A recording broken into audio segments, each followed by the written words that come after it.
Merci à tous, déjà. De quoi? Oui, je peux me présenter. Simon m'a déjà présenté, mais donc Simon Dirix.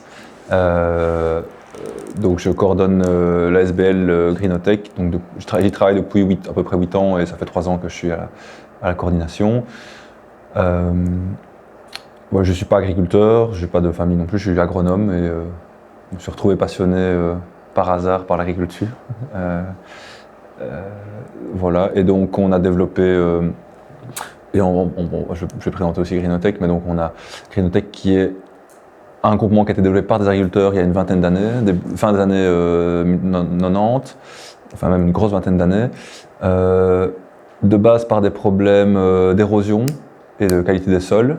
Et puis ils se sont dit, en fait, ils ont voulu, les techniques qu'on leur proposait ne leur convenaient pas, et ils se sont dit, en fait, on va faire nos propres expérimentations, nous regrouper, demander un financement à la région. Et donc ils ont monté la SBL, il y avait un agronome à l'époque et maintenant on est une petite dizaine à y travailler pour donc toutes les matières liées à la qualité des sols. Et donc de base c'était le travail du sol, mais ça s'est élargi vers les couverts, la rotation, la réduction des intrants, voilà, toutes des pratiques. De base on était plutôt en agriculture conventionnelle. Les agriculteurs qui ont fondé étaient et sont pour la majorité toujours en agriculture conventionnelle. Raisonner, on l'appelle comme on veut, enfin voilà, agriculture de conservation des sols, c'est comme ça qu'on l'appelle, mais il n'y a pas vraiment de label. Mais de plus en plus, on travaille, et Laurent également qui se présentera, avec des agriculteurs bio. Et donc là, je vois, a priori, en fait, vous êtes presque tous en bio. Enfin, en tout cas, il n'y en a aucun. Voilà, donc au moins, on fera un focus là-dessus et on va s'adapter. Mais l'avantage, c'est que on va pouvoir faire le focus sur les pratiques adaptées au bio, vu qu'il n'y a que ça, et tant mieux. Voilà, c'est un challenge en plus, positif, mais vous allez voir que c'est encore plus compliqué, en tout cas encore moins facile plutôt, au choix, en fonction des optimistes ou des pessimistes, par la suite. Voilà, et dans le cadre des expés, donc on a pas mal d'essais sur les couverts végétaux qu'on va vous essayer d'aborder là en 1h30 et aller vers vraiment du pratique. Désolé d'avance mais en gros, c'est un atelier qu'on peut faire sur une demi-journée. Donc là, on a une grosse heure et demie parce qu'on est un petit peu en avance. Mais voilà, on va essayer d'être synthétique avec Laurent. S'il y a des questions, n'hésitez pas. Le but, c'est que ce soit adapté à vos situations, que vous ressortiez d'ici avec des clés en main pour qu'ils soient adaptés à vos situations. Voilà. Et Laurent, je te laisse finir. Bonjour à tous et toutes. Moi, je m'appelle Laurent Certain. Alors, j'ai aussi un diplôme de bio-ingénieur, ingénieur agronome, il y a quelques années déjà. J'ai tout un parcours de recherche et d'enseignement à la faculté de Jean Blou sur les insectes. Donc ça, c'est un petit peu mon dada que je transpose chez Greenotech, l'air de rien, depuis que je suis arrivé. Donc après ma thèse, je suis arrivé chez Greenotech, ça fait maintenant 4 ans tout juste. Et donc où on élargit les horizons et depuis maintenant 3 ans, je suis sur un projet qui s'appelle Terrae, qui peut vous intéresser d'ailleurs, vous avez peut-être déjà entendu parler. C'est un projet qui est financé par le plan de relance de la Wallonie, coordonné par l'ancien cabinet Tellier. Qui vise à animer un réseau de 40 fermes en Wallonie. Donc elles sont un peu partout en Wallonie. Il y en a 1 ou 2 ici dans la région, mais on va jusqu'à Ath peut-être, et Mésancy. Donc voilà, ça couvre un petit peu partout. 40 fermes qui sont intéressées de près ou de loin à la transition agroécologique, et donc chacun à différents stades, à différentes échelles. Et donc ça nous, comme Simon l'a dit, ça nous, vous allez dire expose, mais en tout cas, oui, on est de plus en plus en contact avec des agriculteurs bio, des agriculteurs qui ont de l'élevage, qui ont du maraîchage. Donc mais c'est encore une expertise à développer chez nous. En tout cas, on a beaucoup plus de recul sur les grandes cultures, très clairement. Donc tout ce qu'on va raconter ce matin part des grandes cultures.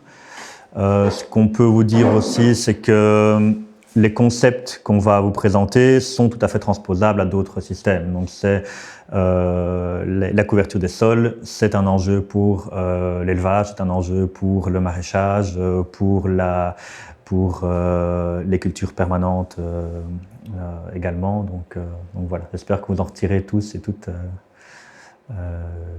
du contenu intéressant.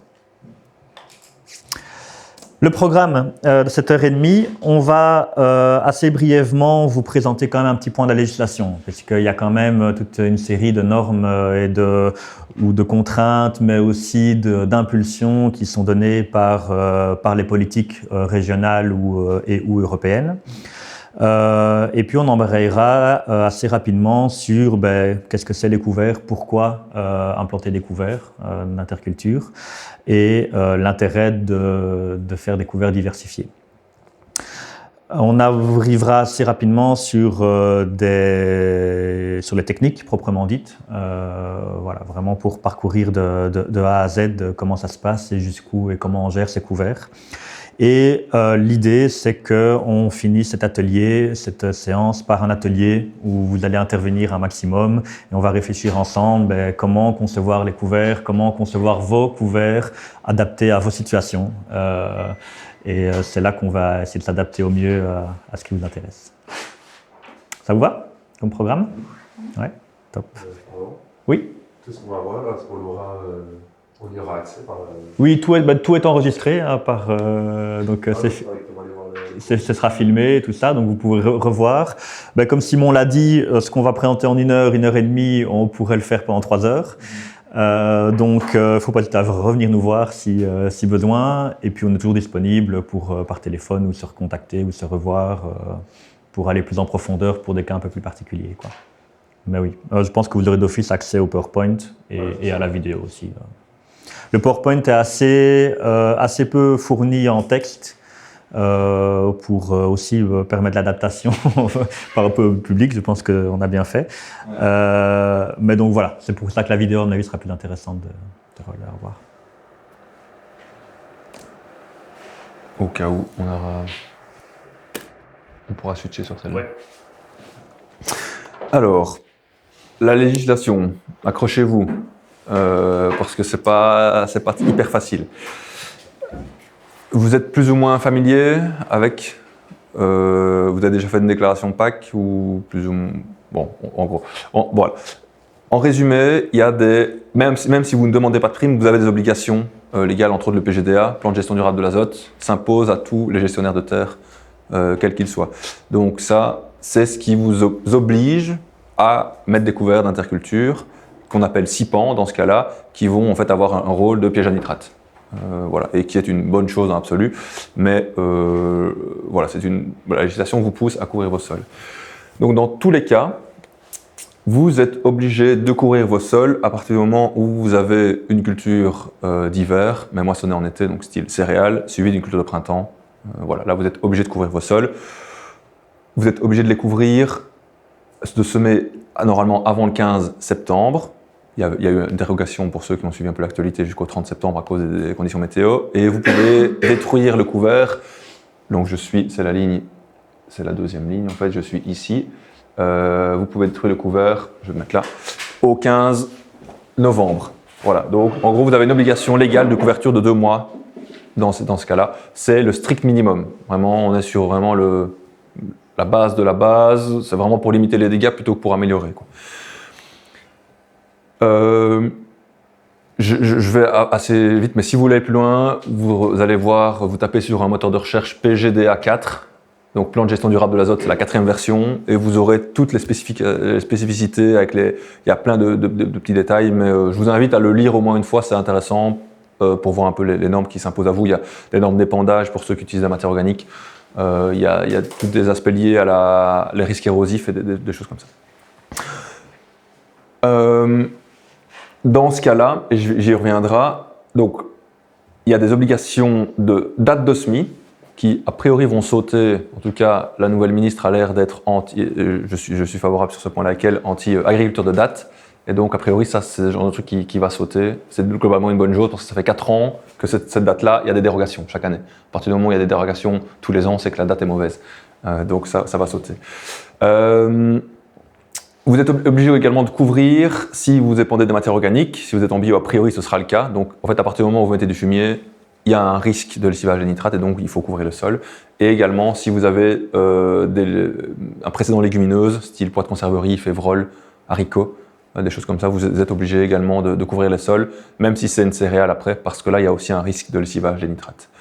Donc le PGDA, il cible uniquement la qualité de l'eau. Voilà, et il y a des obligations. Le problème, et c'est un problème en bio, c'est que dans le cas du PGDA, vous ne pouvez mettre que 50% de légumineuses dans vos couverts. Donc en fait, vous êtes bridé dans l'utilisation des plantes de la famille des légumineuses, vestes, févroles, trèfle, lentilles, voilà. Parce que elles n'ont pas officiellement un assez bon effet piège à nitrate, mais voilà, j'y reviendrai. En plus de ces obligations, qu'importe si vous demandez des primes ou pas si vous faites une déclaration PAC, vous avez la conditionnalité, c'est les bonnes pratiques agricoles. Il y en a 3 qui touchent au couvert. Il y a la BCE 5 sur le risque érosif, la BCE 6 sur la couverture hivernale des sols et la BCE 8 sur les zones surfaces et éléments non productifs. C'est un peu technique, mais en gros, la BCE 5, c'est des parcelles à risque érosif, vous devez couvrir jusqu'au 1er janvier à la place du 15, c'est la différence. Vous ne pouvez pas fertiliser, la différence également. La BCE 6, ça, c'est les couvertures, même en gros si vous avez une culture de printemps qui est succédée d'une culture de printemps, vous devez aussi couvrir pendant l'automne.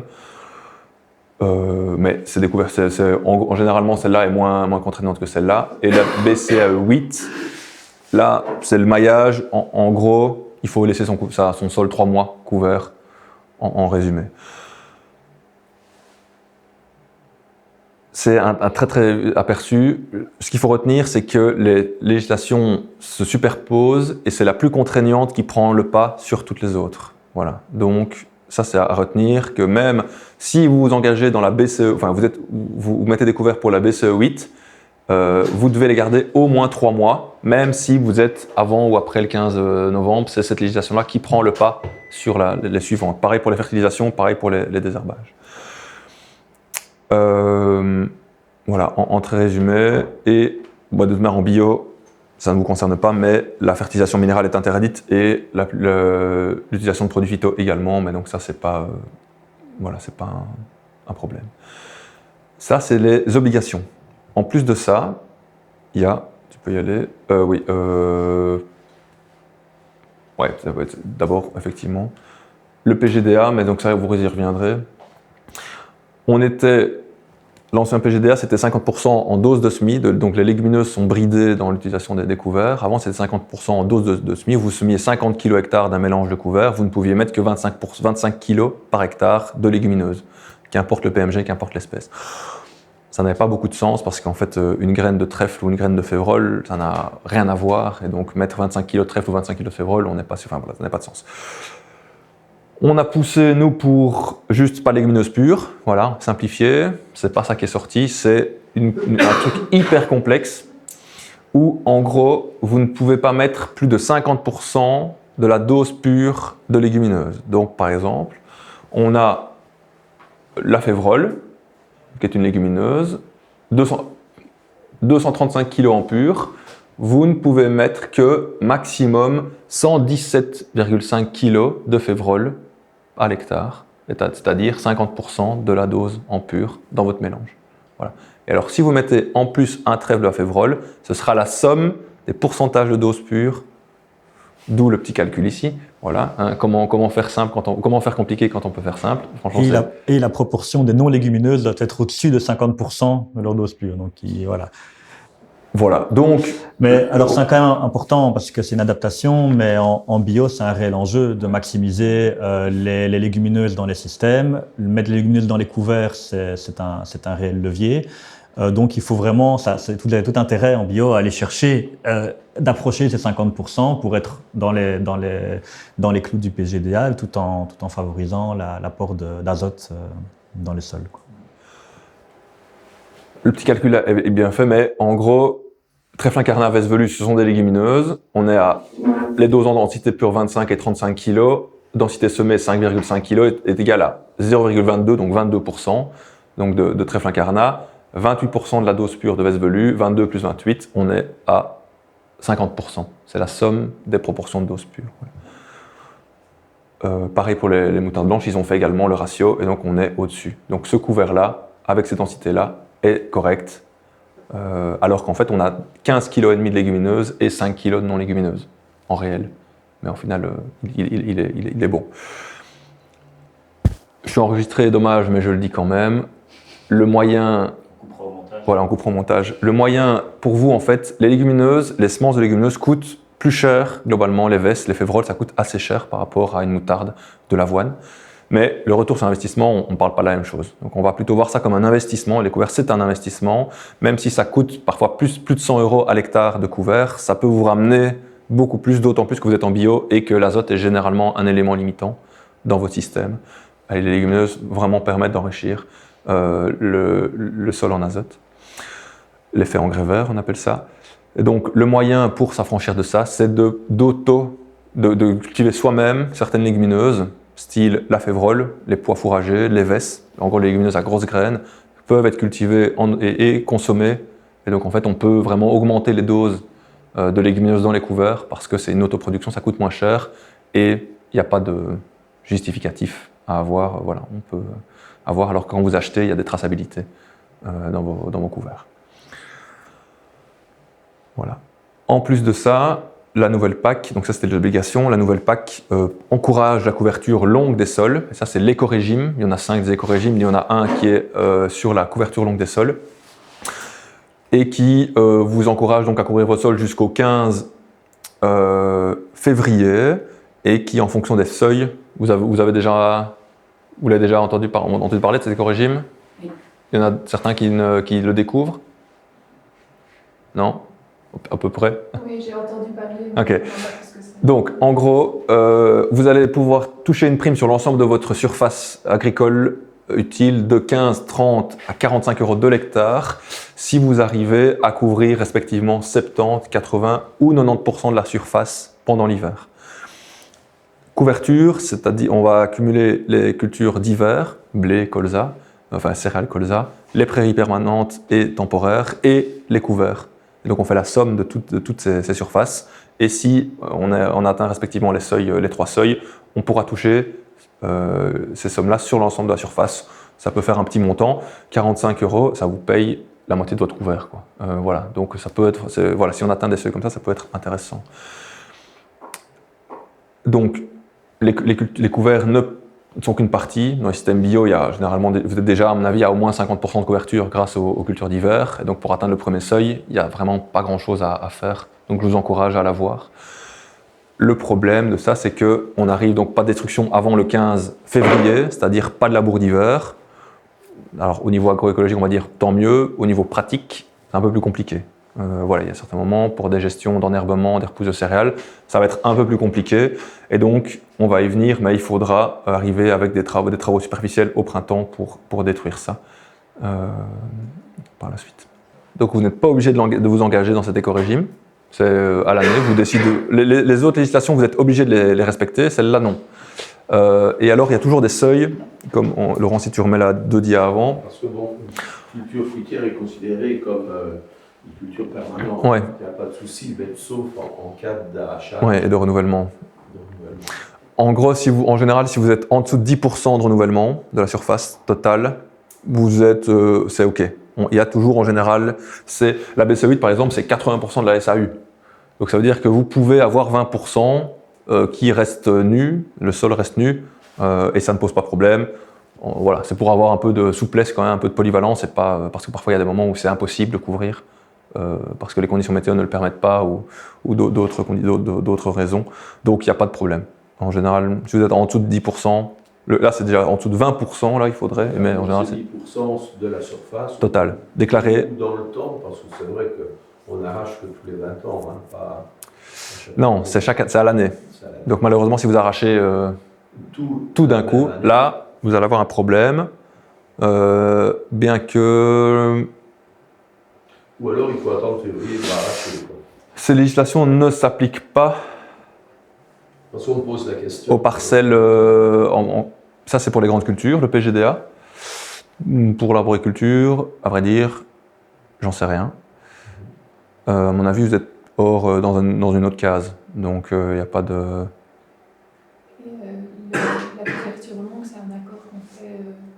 année Ouais. Plusieurs années. Tous les 15, avant le 15 décembre, vous devez faire une prédemande pour la déclaration PAC de 2025. Et donc vous le faites chaque année. Si on prévoit un arrachage genre, cette année-là, on Voilà. ne la demande pas pendant un an. C'est ça. Et donc en fait, vous avez votre déclaration PAC et vous sélectionnez les parcelles que vous allez couvrir. Vous dites celle-là, elle est en blé, celle-là en épeautre, en colza, en prairie permanente. Celles-là, elles sont couvertes. Et après, il vous fait le total. Voilà, vous arrivez à 83% de couverture. Donc vous êtes au-dessus du seuil de 80%. Donc vous pouvez toucher 30 € sur l'ensemble de la surface. Voilà. Et si vous êtes en dessous, à 69%, ben là, vous ne touchez rien. Et donc là, vous dites, est-ce que je fais l'effort de passer à 70, 71 ou pas? Après, la parcelle en verger sera déclarée en verger au final. Donc, elle sera comptabilisée dans les pourcentages couverts. Même si cette année-là, il y a eu un arrachage ou quoi, ça rentrera automatiquement dans le pourcentage. J'ai peut-être pas bien écouté, mais du coup, ça Ouais. se demande par parcelle. Ou ça Oui. se demande- Ah, C'est pour tout, mais par parcelle. Mais c'est à l'ensemble de la ferme. De la déclaration de PAC, en fait. Les éco-régimes, en gros, c'est des engagements annuels qui sont moins contraignants que les engagements MAE, qui sont sur base de 5 ans, où on peut aller chercher plus d'argent. Donc les éco-régimes, c'est un peu une version light des MAEC, en fait, globalement. Et donc ça peut valoir le coup d'aller chercher ça en plus d'autres MAE. C'est tout à fait cumulable en plus Ouais. avec des... Ceux qui peuvent vous aider, bonjour, au cas où, ce sont les services extérieurs du service public. Donc, ils sont basés à Huy et dans la province de Liège. Enfin, en gros, il y en a une petite dizaine. C'est à Wavre, dans le Brabant, et à l'Est, je ne sais plus où ils sont. En gros, vous tapez service extérieur pour SPW et vous aurez les référents, ils pourront vous aider dans toutes ces questions-là. Parce que le diable se joue dans... Enfin, vraiment, ça joue dans les détails, quoi. Là, le diable se cache dans les détails, plutôt. Voilà, ça, c'était les aspects législatifs. C'est fini. Voilà, on passe à la partie plus chouette. Je laisse au rang. Alors, tout d'abord, quand on parle de couvert ici pour la matinée, on va parler vraiment de ce qu'on va implanter après la récolte d'une culture et qu'on va garder jusque le semis de la culture suivante. Donc, c'est les découvertes d'interculture, comme on les appelle. Alors, ces couverts d'interculture, c'est un des piliers de l'agroécologie. C'est pour ça qu'on a tenu à insister là-dessus ce matin.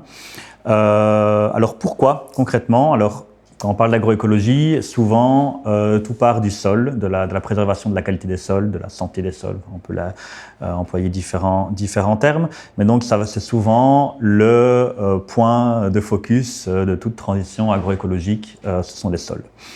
Et pour les sols, il y a un enjeu, c'est d'alimenter ce sol et de le rendre, entre guillemets, auto-fertile. Dans la nature, la nature n'a pas attendu l'homme pour faire pousser des plantes, hein, on est bien d'accord. Et donc en agriculture, forcément, on va perturber ce milieu et donc il faut intervenir avec les actions de l'homme et des amendements, etc. Mais on peut s'inspirer de ce qui se passe dans la nature pour remplir ces besoins, les besoins qu'ont le sol. Alors le premier volet, c'est tout d'abord donner à manger à ce sol. On va vraiment voir le sol comme un gros système digestif en fait. Il y en a qui l'assimilent à un rumen, donc c'est vraiment le même principe, il faut le donner à manger. Alors le premier, comment est-ce qu'on va donner à manger à ce sol? Alors quand vous avez accès à l'élevage, vous avez les fumiers ou autres effluents d'élevage. Il y a bien sûr des résidus de culture ou du paillage, etc., si vous faites du maraîchage. Et ici, on va se focaliser sur un grand levier qui est la couverture végétale des sols, donc via ces couverts d'interculture. Des couverts d'interculture qui vont avoir destination d'être détruits et ramenés au sol. Donc on va faire vraiment cultiver des plantes pour nourrir le sol. C'est vraiment la vocation. Et plein d'autres effets. Donc quand on va alimenter ce sol, qu'est-ce qu'on va alimenter? En fait, le sol, c'est pas juste un support, c'est toute une série de micro-organismes ou de macro-organismes, de mésophones, de microphones, microflore, etc. Donc on va nourrir, on va amener du carbone, en fait, de la matière organique pour nourrir toute une série d'organismes, notamment que vous connaissez, hein, il y a des champignons, il y a des bactéries, il y en a qui ont des vocations de détritivores ou de structuration l'érosion du sol. Il y a bien sûr d'autres plantes, on a des protozoaires, etc. On a des nématodes, donc on a une grande variabilité d'organismes qui vivent dans le sol. Cette action des organismes, qu'est-ce qui va se passer quand ils vont se nourrir, se développer, grandir en population? Ça va rendre des services qui sont gratuits en fait, qui ont de la valeur évidemment et qu'on chiffre trop peu souvent, mais des services qui jouent un rôle bénéfique pour l'agriculture. Ici, j'en cite quelques-uns. Il y en a qui vont faire des galeries, d'autres qui vont permettre de modeler un peu les agrégats des sols, arrondir les angles, rendre le sol plus grumeleux, plus fin et le décompacter même naturellement. Mais aussi recycler la matière organique et libérer des minéraux qui sont assimilables par les plantes. C'est vraiment la base de l'alimentation des plantes.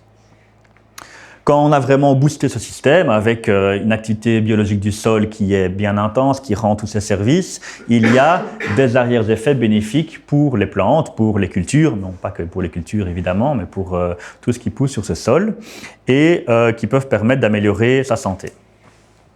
Lorsqu'on a permis d'investir dans tous ces services, il y a des retours. Il peut y avoir des retours après plusieurs années de transition grâce au fait qu'on a des centres qui peuvent être en meilleure santé, plus robustes par rapport aux aléas climatiques par exemple, et donc in fine on peut avoir un retour économique sur l'investissement qui est fait. Quand on a amélioré les plantes, c'est aussi le moteur du sol, donc elles vont capter l'énergie solaire, nourrir aussi, envoyer de l'énergie dans le sol qui va bénéficier aux organismes du sol et ainsi de suite. C'est pour ça qu'on parle d'un fameux volant d'autofertilité où tout est interconnecté et quand on va dans une direction, ça implique toute la chaîne. Voilà, c'est un concept qu'on n'a pas inventé nous-mêmes mais qui a le mérite d'être assez visuel. Ouais. L'autofertilité, c'est donc un sol qui serait capable de donner aux plantes tout ce dont elles ont besoin sans aucun intrant extérieur. Ça, a priori, n'existe pas, en tout cas, avec les potentiels de rendement qu'on espère, on n'atteindra jamais des 10 tonnes sans presque rien, sauf vraiment si tout est aligné, mais on peut tendre vers ce volant d'autofertilité et les couverts permettent d'améliorer ce volant et donc d'avoir des sols qui sont le plus autofertiles possible. Voilà. Les couverts, c'est comme c'est comme si on produisait son fumier sur la parcelle, presque gratuitement. C'est la photosynthèse qui fait le boulot, c'est pas les vaches qui le transforment. Donc c'est en plus de ça. Donc on va insister sur les couverts, si vous le voulez bien ce matin. On pourra en effet vous parler de beaucoup d'autres choses et ce sera au programme des 3 prochains jours. Alors pourquoi implanter des couverts? Il y a plein de raisons différentes. Tout d'abord, on parle souvent des couverts comme un effet structurant du sol. Donc on peut avoir, quand on va travailler le sol, quand on va le cultiver, le sol peut reprendre en masse, peut se compacter éventuellement, avoir des défauts de structure à cause d'un passage de machines, etc. On peut compter en partie sur l'implantation de couverts d'interculture pour restructurer, pour aider à structurer le sol. Alors, concrètement, oui et non. Enfin, c'est pas aussi simple que ça. Oui, quand on va mettre des couverts diversifiés, quand on va mettre en fait simplement des racines dans le sol, on a des études qui montrent que oui, ça va permettre à l'eau par exemple de s'infiltrer et donc grâce à toutes ces porosités qui sont créées par les racines. Mais on se rend compte quand on va dans les champs et qu'on fait un coup de bêche que quand il y a un défaut de structure, les racines ne sont pas miraculeuses. Ce ne sont pas elles qui vont résoudre ça. Donc là, qu'est-ce que vous voyez sur la photo? C'est une motte qui est assez compacte. On va appeler ça une motte fermée, en fait. Quand on l'ouvre, on voit qu'il n'y a aucune racine à l'intérieur. En effet, on voit que les racines, elles sont assez paresseuses. En fait, elles vont aller s'immiscer dans les fissures. Et donc là, on a un symptôme assez clair d'une motte compacte avec les racines un peu en arête de poisson, comme ça, ou sur un seul plan. Donc on voit qu'elles sont pas parties explorer le sol en 3 dimensions. Donc ça, c'est une première observation. Une deuxième, c'est là vous avez une racine d'un radis qui est injustement appelé structurator. Pourquoi? Parce souvent on compte sur lui pour aller décompacter le sol, ça fait des grosses racines, on est content. Sauf qu'on voit que, encore une fois, la racine, qu'est-ce qu'elle a fait? Elle est arrivée sur une dizaine de centimètres à une zone qui est plus lisse, plus compacte. Et qu'est-ce qu'elle a cherché à faire? Elle a bifurqué complètement en angle droit, 90 degrés, pour aller rechercher un autre passage plus en profondeur, pour aller chercher l'eau ou les nutriments plus en profondeur. Donc on voit que la racine, c'est pas elle qui va perforer des zones compactes, des zones problématiques dans le sol et vous aider vraiment à structurer par elle-même le sol. Donc là, si ce n'est pas les racines, qu'est-ce que c'est à votre avis qui peut... Les organismes, tout à fait. Alors, un des organismes qui est le plus emblématique dans les sols, c'est le fameux ver de terre. Alors, je ne sais pas si vous voyez bien avec la lumière qu'on a, mais vous voyez ici une grosse galerie de ver de terre. C'est lui qui est le premier à être capable de perforer ces fameuses zones plus compactes dans le sol. Et on voit que ça, après ça, c'est une autoroute pour les racines qui vont aller plus en profondeur chercher les nutriments. Les racines, donc, la moralité, c'est qu'elles ont une très mauvaise capacité de perforation d'une zone compacte, mais par contre une très forte capacité à l'éclatement. En fait, au moment où elle grossit, c'est comme le tronc d'un arbre ou les racines d'un arbre. On voit qu'ils ont énormément de force et que ça peut soulever des pavés dans la rue. C'est pareil évidemment dans les couverts. Une fois que la racine a trouvé son chemin, c'est en grossissant qu'elle va agrandir toutes ces porosités, ces microporosités et contribuer à structurer le sol. Un premier effet. J'ajoute que en plus des organismes vivants, donc qui sont très performants, pour structurer le sol, c'est pas non plus un ver de terre, c'est pas non plus une foreuse. Donc il va lui falloir 3 à 5 ans si on a de la compaction pour refaire le boulot. Le meilleur outil pour restructurer, ça reste le mécanique qui va le faire en une seconde au moment du passage d'un outil, d'un décompacteur, d'une charrue, mais qui va aussi fragiliser le sol. On y reviendra. L'autre chose qui reste le plus performant pour restructurer le sol, c'est de ne pas le compacter, voilà, ça c'est la première chose, et 2, c'est la météo, en fait, c'est le sec. C'est quand on a un sol argileux, on a déjà tous vu des fissures dans des sols argileux, c'est ça qui est le plus performant, et le gel. Le problème c'est qu'on n'est pas du tout, c'est pas à notre bon vouloir. Donc voilà, mais la météo reste le meilleur moyen. Il ne faut pas compacter, et puis après profiter de la météo. Et puis après, il reste les couverts et les organismes du sol pour parfaire le boulot. Pour maximiser la présence de ces micro-organismes dans le sol, rien de tel que mélanger différentes espèces, familles botaniques dans le couvert. Et on voit de plus en plus d'études qui montrent que plus on va augmenter ce nombre d'espèces. À gauche, c'est le lien avec la biomasse microbienne. On voit qu'il y a une corrélation assez nette entre le nombre d'espèces dans un couvert et en fait l'abondance de micro-organismes, parce que chaque espèce vont en fait entretenir leur propre communauté de micro-organismes dans le sol. C'est vraiment un point assez intéressant et assez crucial. Ici, sur la figure de droite, on a le même effet, mais pour la biomasse de champignons dans le sol. Donc, plus on va avoir de couverts diversifiés, plus ça va aider à cette fameuse service biologique, quoi. Un lien avec la biodiversité, c'est aussi l'hébergement toute une série d'insectes, de faune, de faune. Ouais, il y a un lièvre qui est caché là dans des résidus de couverts. Donc on voit qu'ils vont aller vraiment s'abriter. Et alors, c'est assez intéressant parce que c'est là qu'on peut commencer aussi à faire des échanges ou des interactions bénéfiques entre le monde de la chasse et le monde de l'agriculture. Alors il y en a qui font les deux, beaucoup. Mais donc on voit qu'il y a un intérêt pour les chasseurs que les cultivateurs implantent des couverts diversifiés. Et donc c'est bénéfique au final pour la biodiversité au sens très large. Un autre effet très important, donc on l'a dit pour les bio, ici vous avez une légumineuse, c'est une févrole. Quand on va la déterrer, cette févrole, qu'est-ce qu'on va voir sur ses racines? Ce sont des nodosités ou nodules, qui sont des petites excroissances au niveau de la racine. C'est en fait la maison en gros de bactéries symbiotiques racinaires qui vont aller capter l'azote de l'air. Et c'est une vraie usine à production d'azote, plutôt forme minérale, NH4 dans un premier temps, qui va être absorbée par les racines des plantes. Tandis que la plante, elle, va nourrir en sucre ces bactéries. Et donc, c'est vraiment une relation symbiotique. L'une ne va pas sans l'autre. dans le système, dans un système bio, c'est particulièrement intéressant. Donc, on va maximiser ces légumineuses et on va avoir en fait une production d'azote gratuitement, ou en tout cas pour le coût des semences. Les légumineuses ne transféreront leur azote aux autres plantes ou au système que lors de leur mort. Voilà. Quand on fait des associations céréales protéagineux, par exemple, le pois blé, qui est assez connu, il y a des interactions bénéfiques au niveau racinaire, mais il y a très peu de fertilisation entre le pois et la céréale. C'est plutôt des protections fongiques et des échanges de certains organismes pour améliorer la croissance racinaire, mais il n'y a pas de fertilisation en tant que telle. Il faut que la plante meure, et donc dans le cas d'un couvert, c'est intéressant parce qu'on le met en général avant la culture, donc elle va se dégrader et fertiliser la culture qui suit. Voilà.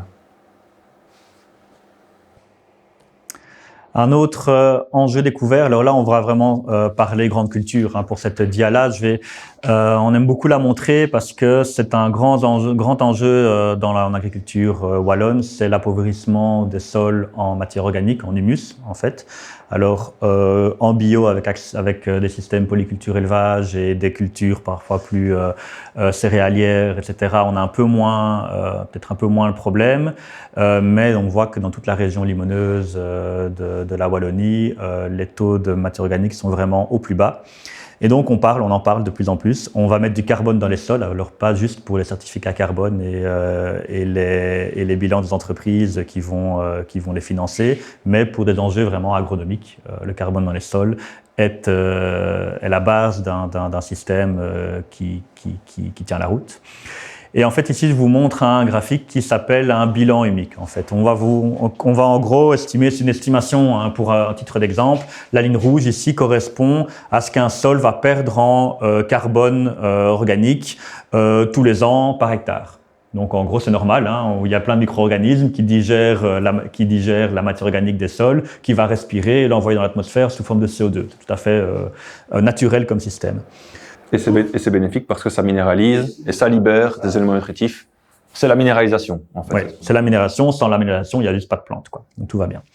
Sauf que dans un modèle agricole où on a des cultures qu'on va exporter, on va les récolter et on va les enlever du sol, eh bien, on amène très souvent pas assez de carbone humifiable à l'échelle de l'année et de la parcelle. Et donc on voit que si année après année on va mettre des pommes de terre, des pois, du maïs en silage, un peu de betterave, des carottes, etc., on voit que chaque année on va apporter moins de carbone dans le sol que ce que le sol va respirer naturellement. Et donc année après année, on a les stocks qui diminuent. En gros, on tape dans le capital, quoi. Donc, hyper important de comprendre qu'il y a certaines cultures qui, à l'échelle de l'année, vont avoir un bilan humique plutôt positif.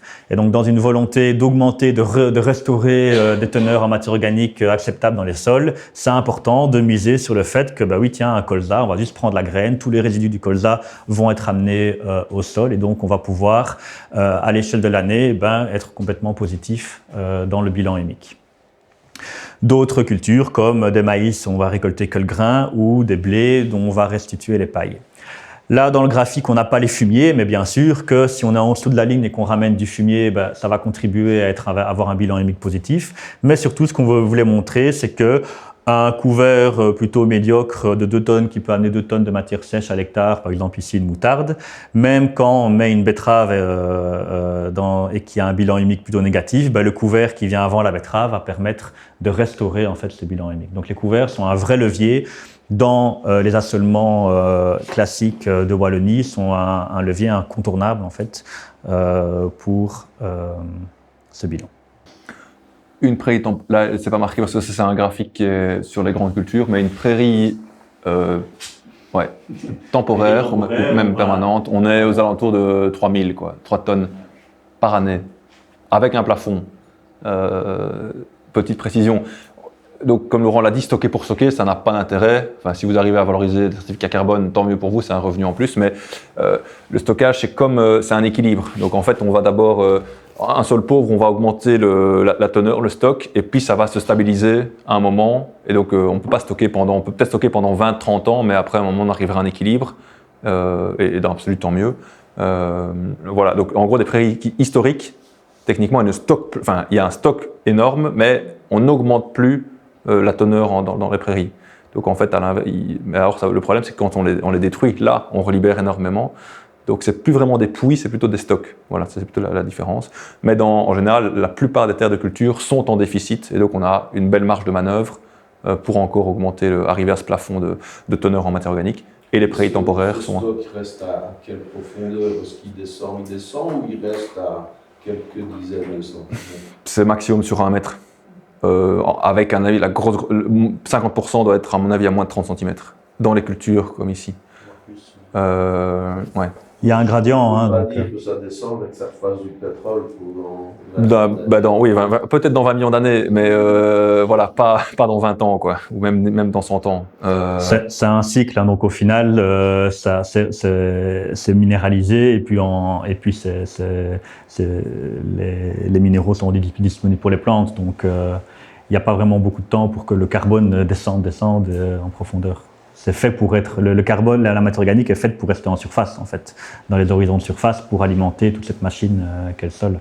En profondeur, dans les horizons plus minéraux du sol, comme son nom l'indique, c'est plutôt minéral avec un peu moins d'activité biologique et le carbone qui a eu le temps de se faire la matière organique qui s'est fait digérer avant d'arriver vraiment dans le fond, quoi. Mais ça veut dire qu'une luzernière, ça t'apporte 3 tonnes l'hectare pendant 3 ans ou plus?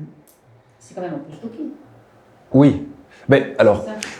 Alors, il faut faire gaffe avec la notion de stock de carbone dans les sols parce que c'est déstockable.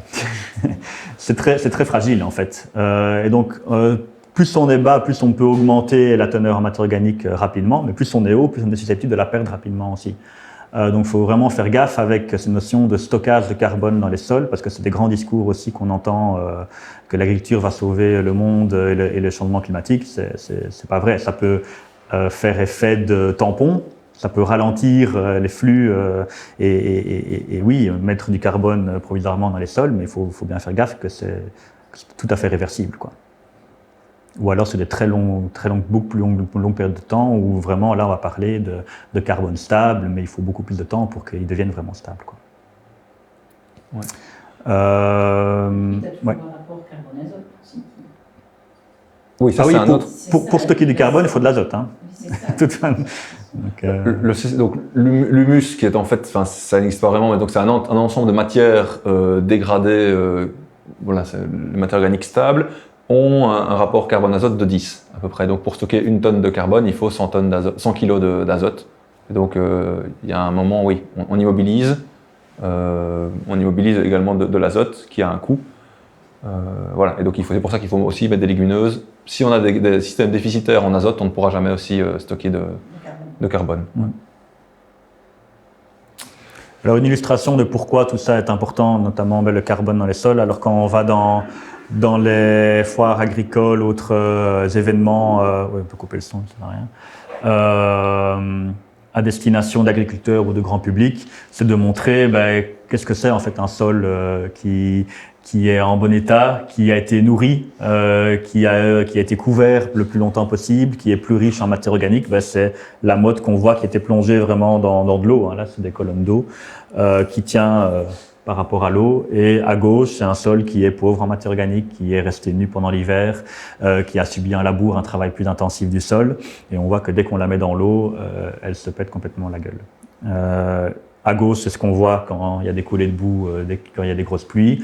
À droite, même quand le sol arrive à saturation et que l'eau ruisselle, en fait, l'eau ruisselle claire et les particules de sol ne sont pas emportées. On obtient vraiment ces résultats-là après quelques années de transition en conservation des sols, en tout cas chez les agriculteurs qu'on suit depuis quelques années. Un autre grand effet des couvertures des sols, et là ça peut devenir vraiment aussi un enjeu en bio notamment, c'est la concurrence par rapport aux adventices. avoir un couvert après la moisson qui s'implante rapidement, qui a été implanté dans des bonnes conditions, avec les travaux de sol adéquats éventuels, eh bien, on peut espérer concurrencer les repousses et d'autres adventices qui n'ont pas le temps en fait de s'installer. On va y revenir un peu plus en détail par la suite, mais donc c'est un réel enjeu, encore plus en bio qu'en conventionnel, quoi. Ça, c'est le rêve. Ça n'arrive officiellement qu'une année sur 5. Voilà, pour un sol comme ça, enfin un couvert qui s'est développé aussi bien. Donc ça, c'est une parcelle en bio, c'est des repousses naturelles, c'est des graminées adventices et c'est de l'épeautre. Il n'y a pas eu de couverture. Là, il n'y a pas eu de couvert. En fait, donc, on a 3 bandes. On avait un précédent épeautre avec une flore adventice qui est un stock d'adventices qui est assez fort dans cette parcelle, couvert de facélie, 10 kg, donc très très dense. Rien, et là un couvert avec du radis, du tournesol, donc ouais, c'est la photo là, hein, on voit les 3. Et donc voilà, le couvert a permis de vraiment concurrencer super fort les adventices, parce qu'il s'est développé, il a été semé tôt, il s'est bien développé, il a plu, donc il a pu concurrencer, et après il a gelé, et donc on se retrouve au printemps, ça c'est une photo début mars, avec un sol qui ressemble à ça. Là on passe un coup de rouleau, on peut semer une culture de printemps sans désherbage. Enfin, dans n'importe quel, même sans glyphosate en conventionnel ou en bio sans devoir refaire de faux semis. Comme je le dis, ça arrive. Si on arrive à ça chaque année, on est les rois du pétrole, mais ça n'arrive pas souvent, malheureusement. Voilà. Mais on peut, voilà, d'où l'intérêt d'ici cet atelier, c'est comment on fait pour maximiser les chances d'arriver à un résultat comme ça. Les couverts peuvent avoir un rôle aussi dans la production de fourrage. Donc, il y a toute une série d'espèces qui sont tout à fait adaptées au fourrage. Alors ici, je montre 2 photos qui sont deux exemples très différents en fait. Tout d'abord, on peut faire pâturer les couverts à l'automne. Donc ça, c'est une collaboration notamment entre éleveurs ovins et cultivateurs qui est en plein développement en Wallonie, hein, depuis quand même les élevages de moutons qui reprennent de l'ampleur, mais aussi les couverts d'interculture qui sont de plus en plus intéressants et diversifiés, donc des cultivateurs qui sont intéressés d'avoir ce partenariat avec les moutons qui vont contribuer à la destruction du couvert donc aider le cultivateur, et à l'inverse, l'éleveur, c'est de l'aliment gratuit pour lui. Les moutons vont exporter une partie du carbone contenu dans le couvert. C'est logique, c'est l'énergie, et donc ils font ils respirent et ils font de la viande. De la viande ou du lait. Dans ce cas-là, donc on estime qu'on a à peu près 50% de pertes. Donc si on avait un couvert avec, donc il y a 50% du carbone qui est contenu dans le couvert qui est exporté par le mouton ou respiré. En revanche, tous les éléments nutritifs, azote, phosphore, potasse, tous les autres éléments, eux sont recyclés et le mouton n'en consomme que 10 à 20% grand maximum. Donc en fait, 80% de l'azote que le mouton ingère est contenu dans son urine surtout, et un peu dans ses fesses. Voilà. Donc en gros, ça c'est il n'y a pas d'export. Voilà. Si vous avez des moutons chez vous, vous pouvez rassurer les cultivateurs qu'on ne leur vole pas leur azote. Il est recyclé. Les moutons sont un accélérateur de recyclage des éléments nutritifs. Oui, ils vont activer l'activité biologique des sols. En fait, on dit souvent que c'est une barre de coupe à l'avant et un épandeur à l'arrière, les moutons. Donc ça va. Voilà, on va activer la vie des sols. Et puis, quand on a un peu l'œil aussi, on se rend compte aussi que les excréments sont bouffés par des bousiers qui nourrissent les oiseaux après. Donc, on voit aussi toute une chaîne alimentaire qui se réinstalle dans les parcelles de grande culture, ce qui est toujours très gai à voir. Ouais. La photo de droite, c'est plutôt un mélange de type métail. Donc, quand on dit métail, ça va être un mélange céréales légumineuses semé à l'automne, en fonction des mélanges de septembre à novembre, qui vont avoir pour vocation de rester l'hiver, de ne pas geler pendant l'hiver, et dont on peut faire une coupe souvent en immature, au moment où au stade laiteux des grains souvent, pour l'alimentation de l'élevage, quoi. Celui-ci, c'est un couvert. C'est avoine. C'est estival, ça. C'est un couvert après escourgeon, plutôt, celui-là. Ah oui, voilà. Semé tôt. Et du coup, récolté avant l'hiver. Juillet, récolté en octobre. Ouais. Qui est d'un fourrage d'appoint. Donc, c'est pas considéré comme un métail proprement dit. Voilà, c'est un métail d'été, quoi. Ouais. Donc, ça, vraiment très intéressant aussi. On va en fait valoriser les terres de culture en fait, une deuxième fois au long de l'année s'il y a de l'élevage. Dans ce cas-là, on n'apporte pas grand-chose à celui-là. Ben, s'il y a de l'élevage, c'est important de le ramener sous forme de fumier à un moment donné, quoi. C'est comme quand on exporte les pailles d'une céréale. Si vous exportez les pailles année après année et que vous ne ramenez pas le fumier derrière, là, c'est comme on a vu avec le bilan humique, ben, on a le carbone des sols, c'est aussi un indicateur d'autres éléments minéraux qui ne reviennent pas non plus dans le sol, et donc c'est aussi un appauvrissement général, quoi. Donc oui, nous on aime bien mettre des couverts pour nourrir le sol. Mais quand il y a de l'élevage ou ça, nous on préfère qu'il y ait des couverts destinés à l'alimentation de l'élevage plutôt qu'importer du soja du Brésil, quoi. Là on a un mélange qui est assez intéressant. Alors on n'est pas spécialiste des rations animales, mais en termes d'énergie et de structure, c'est assez intéressant, quoi, comme mélange. Quand on exporte la partie aérienne, on exporte à peu près 50% de la biomasse totale. La biomasse racinaire, on n'exporte pas. Ouais. Donc, c'est mieux ça. Il vaut mieux un couvert réussi, très productif, qu'on exporte que pas de couvert ou un couvert chétif, parce qu'on laissera au moins quand même 50%. Et effectivement, au niveau bilan humique, c'est mieux. Uniquement ce paramètre-là, ça aurait été mieux de broyer le couvert et de le laisser au sol. Mais dans les aspects généraux, de autonomie de la ferme au niveau économique et puis au niveau structure du sol, tout ça, là, c'est intéressant d'avoir viser une autonomie alimentaire. Voilà. Si vous êtes en autonomie alimentaire, a priori, ce que vous exportez retournera sur vos parcelles tôt ou tard. Donc, voilà. Il y a que les moutons qui permettent éventuellement l'extraction du couvert ou d'autres animaux Il y en a qui pâturent un peu avec les bovins, ça arrive. Alors, en des années humides comme cette année, j'éviterai un petit peu quand même pour le tassement. Mais oui, d'autres exemples d'agriculteurs qui font pâturer de manière opportuniste les couverts par leurs vaches. Ça peut tout à fait être envisageable. Les moutons, l'avantage, c'est qu'ils vont manger un peu de tout aussi et qu'ils ne sont pas très difficiles pour c'est quand même, c'est marginal le pâturage par les bovins parce que il y a différentes. Il faut les clôtures pour encadrer des bovins, c'est autre chose que pour encadrer des ovins. Là, c'est des bêtes fines, en tout cas, c'est un bête clôture, il ne faut pas des piquets en fer, quoi. C'est plus facile de transporter des ovins que des bovins. Et les ovins, la rosée, ils suffisent, il n'y a pas besoin d'abreuvoir, en fait. Donc, ils peuvent se mettre dans n'importe quelle parcelle, la rosée suffit à les hydrater, ce qui n'est pas le cas pour des bovins. Donc, il faut en plus de ça amener de l'eau, ce qui est plus contraignant. Donc tout ça mis l'un dans l'autre. Voilà. En général, ceux qui font pâturer par des bovins, c'est leur propre bovin. Il n'y a pas d'échange agriculteur-cultivateur, cultivateur-éleveur, parce que voilà, les parcelles ne sont pas clôturées, etc. Voilà. Alors, on en a déjà discuté un petit peu, mais je voulais vous montrer un outil qui est vachement bien fait et intéressant. C'est ce qu'on appelle la méthode Merci, développée en France. Merci pour méthode de restitution. D'évaluation de la restitution des cultures d'interculture.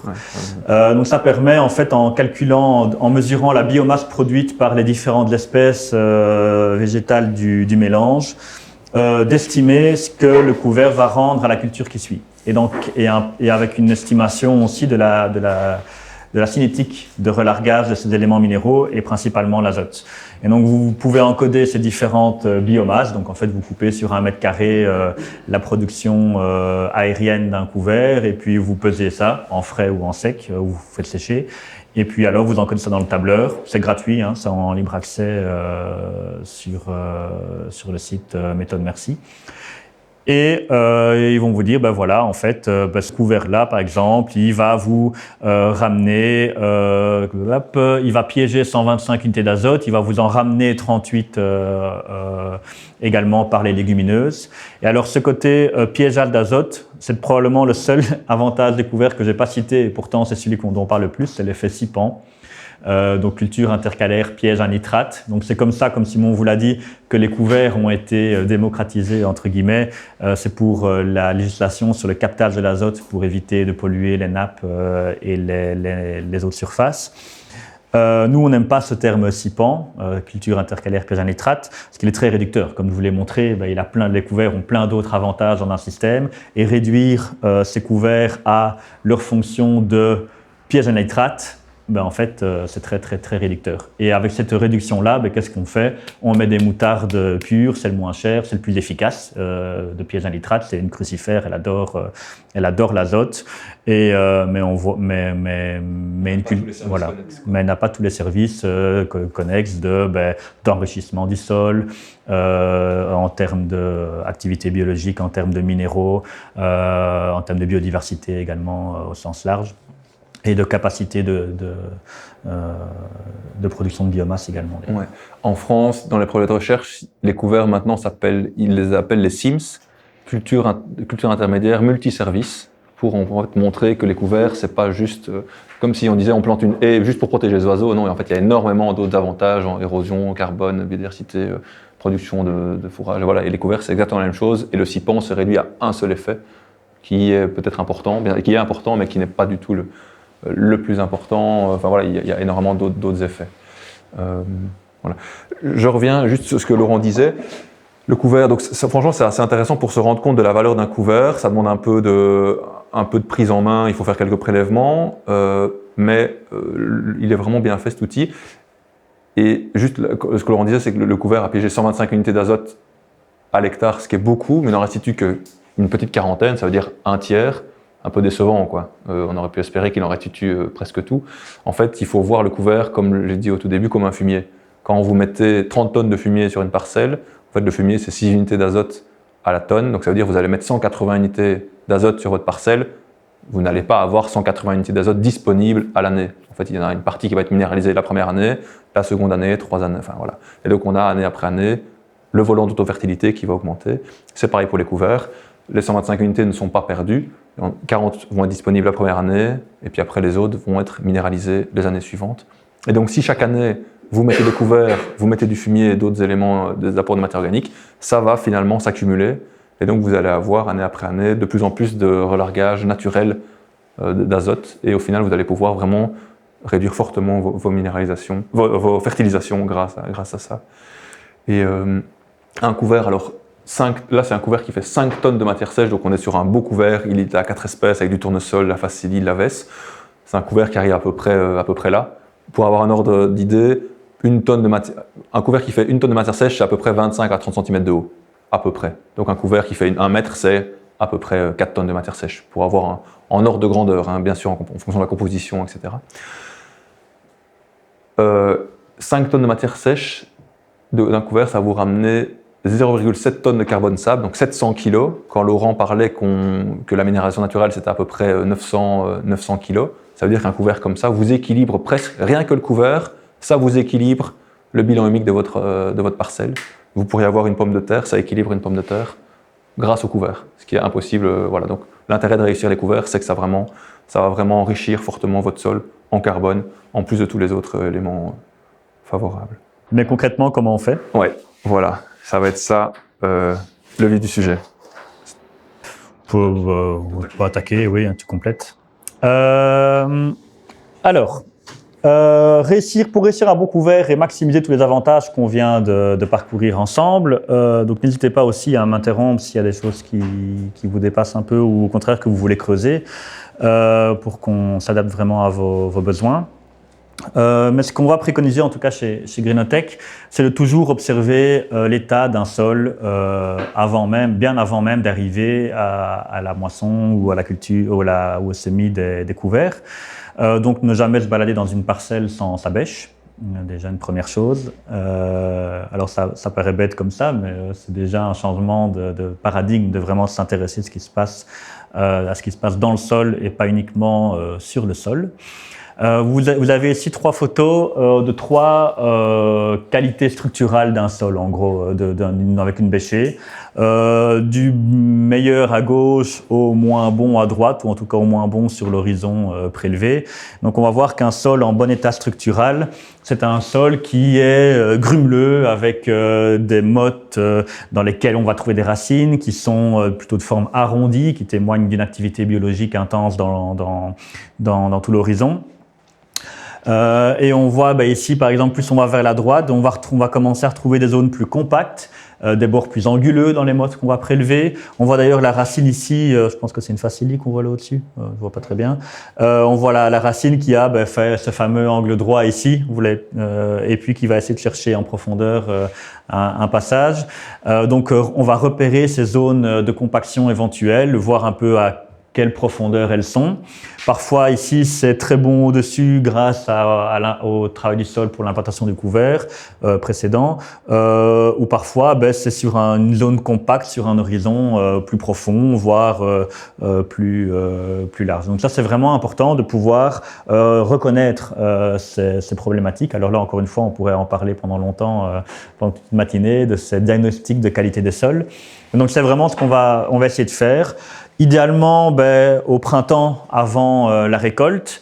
Ça peut se faire à l'automne aussi, à l'automne même avant, un an avant l'implantation du couvert, pour pouvoir repérer ces éventuels problèmes de structure du sol.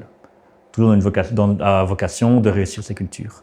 Alors ici, on va pouvoir savoir que, quand on a une zone compactée, voilà, si on veut un couvert qui s'implante bien et puis une culture qui est en bonne santé derrière et qui a aussi toute la place pour se développer, attendre que les vers de terre décompactent tout ça, fassent plein de galeries et tout ça, on n'a pas forcément le temps. Et c'est là, comme Simon le disait au début de la séance, que les outils mécaniques ont tout leur sens. Alors, on ne va pas parler de sous-solage ou de décompactage profond et tout ça, qui est souvent une pratique qui est un peu trop souvent employée sans réelle raison. Donc, par exemple, ici, vous voyez, sur la photo du milieu, on a peut-être une compaction entre 7 et 15 cm de profondeur. Ça ne sert à rien d'aller passer un outil qui va aller à 40 cm. Des dents qui sont fines, qui peuvent descendre quelques centimètres en dessous de la zone compactée. Ici, par exemple, elle pourrait aller jusqu'à une vingtaine de centimètres. Ça suffit pour fissurer cette fameuse zone compacte du milieu. Et ça, c'est vraiment important de comprendre. On va parler vraiment là de fissuration avec des dents fines, parfois montées sur ressort un petit peu pour ne pas faire effet, pour diminuer l'effet râteau. Et plus on va travailler superficiellement, plus on va avoir des dents répétées sur la largeur de l'outil. Si jamais on doit aller un peu plus profond, par exemple la photo de droite, ou là peut-être qu'on aura besoin d'aller jusqu'à une trentaine de centimètres, ok, mais alors à tout prix avec des dents plus écartées, ne pas travailler et ne pas travailler trop vite, éviter les dents bien incurvées, en gros, pour éviter de mouliner le sol et de retourner les horizons et de déstructurer en fait tous ces horizons, quoi. Et donc ça, c'est vraiment important. Quand on va avoir ces dents qui vont passer dans ces zones compactées, dès qu'on va implanter le couvert, ça va permettre de coloniser ces fissurations qui ont été faites mécaniquement, de les stabiliser biologiquement. Et donc, on va retrouver un aspect plus grumeleux, comme sur la photo de gauche, grâce à ces couverts, quoi. Donc, repérer ces problèmes-là au printemps, avant même le couvert, vont permettre d'anticiper quels sont les travaux de sol qu'on va devoir faire pour le moment où on va implanter ces couverts, quoi.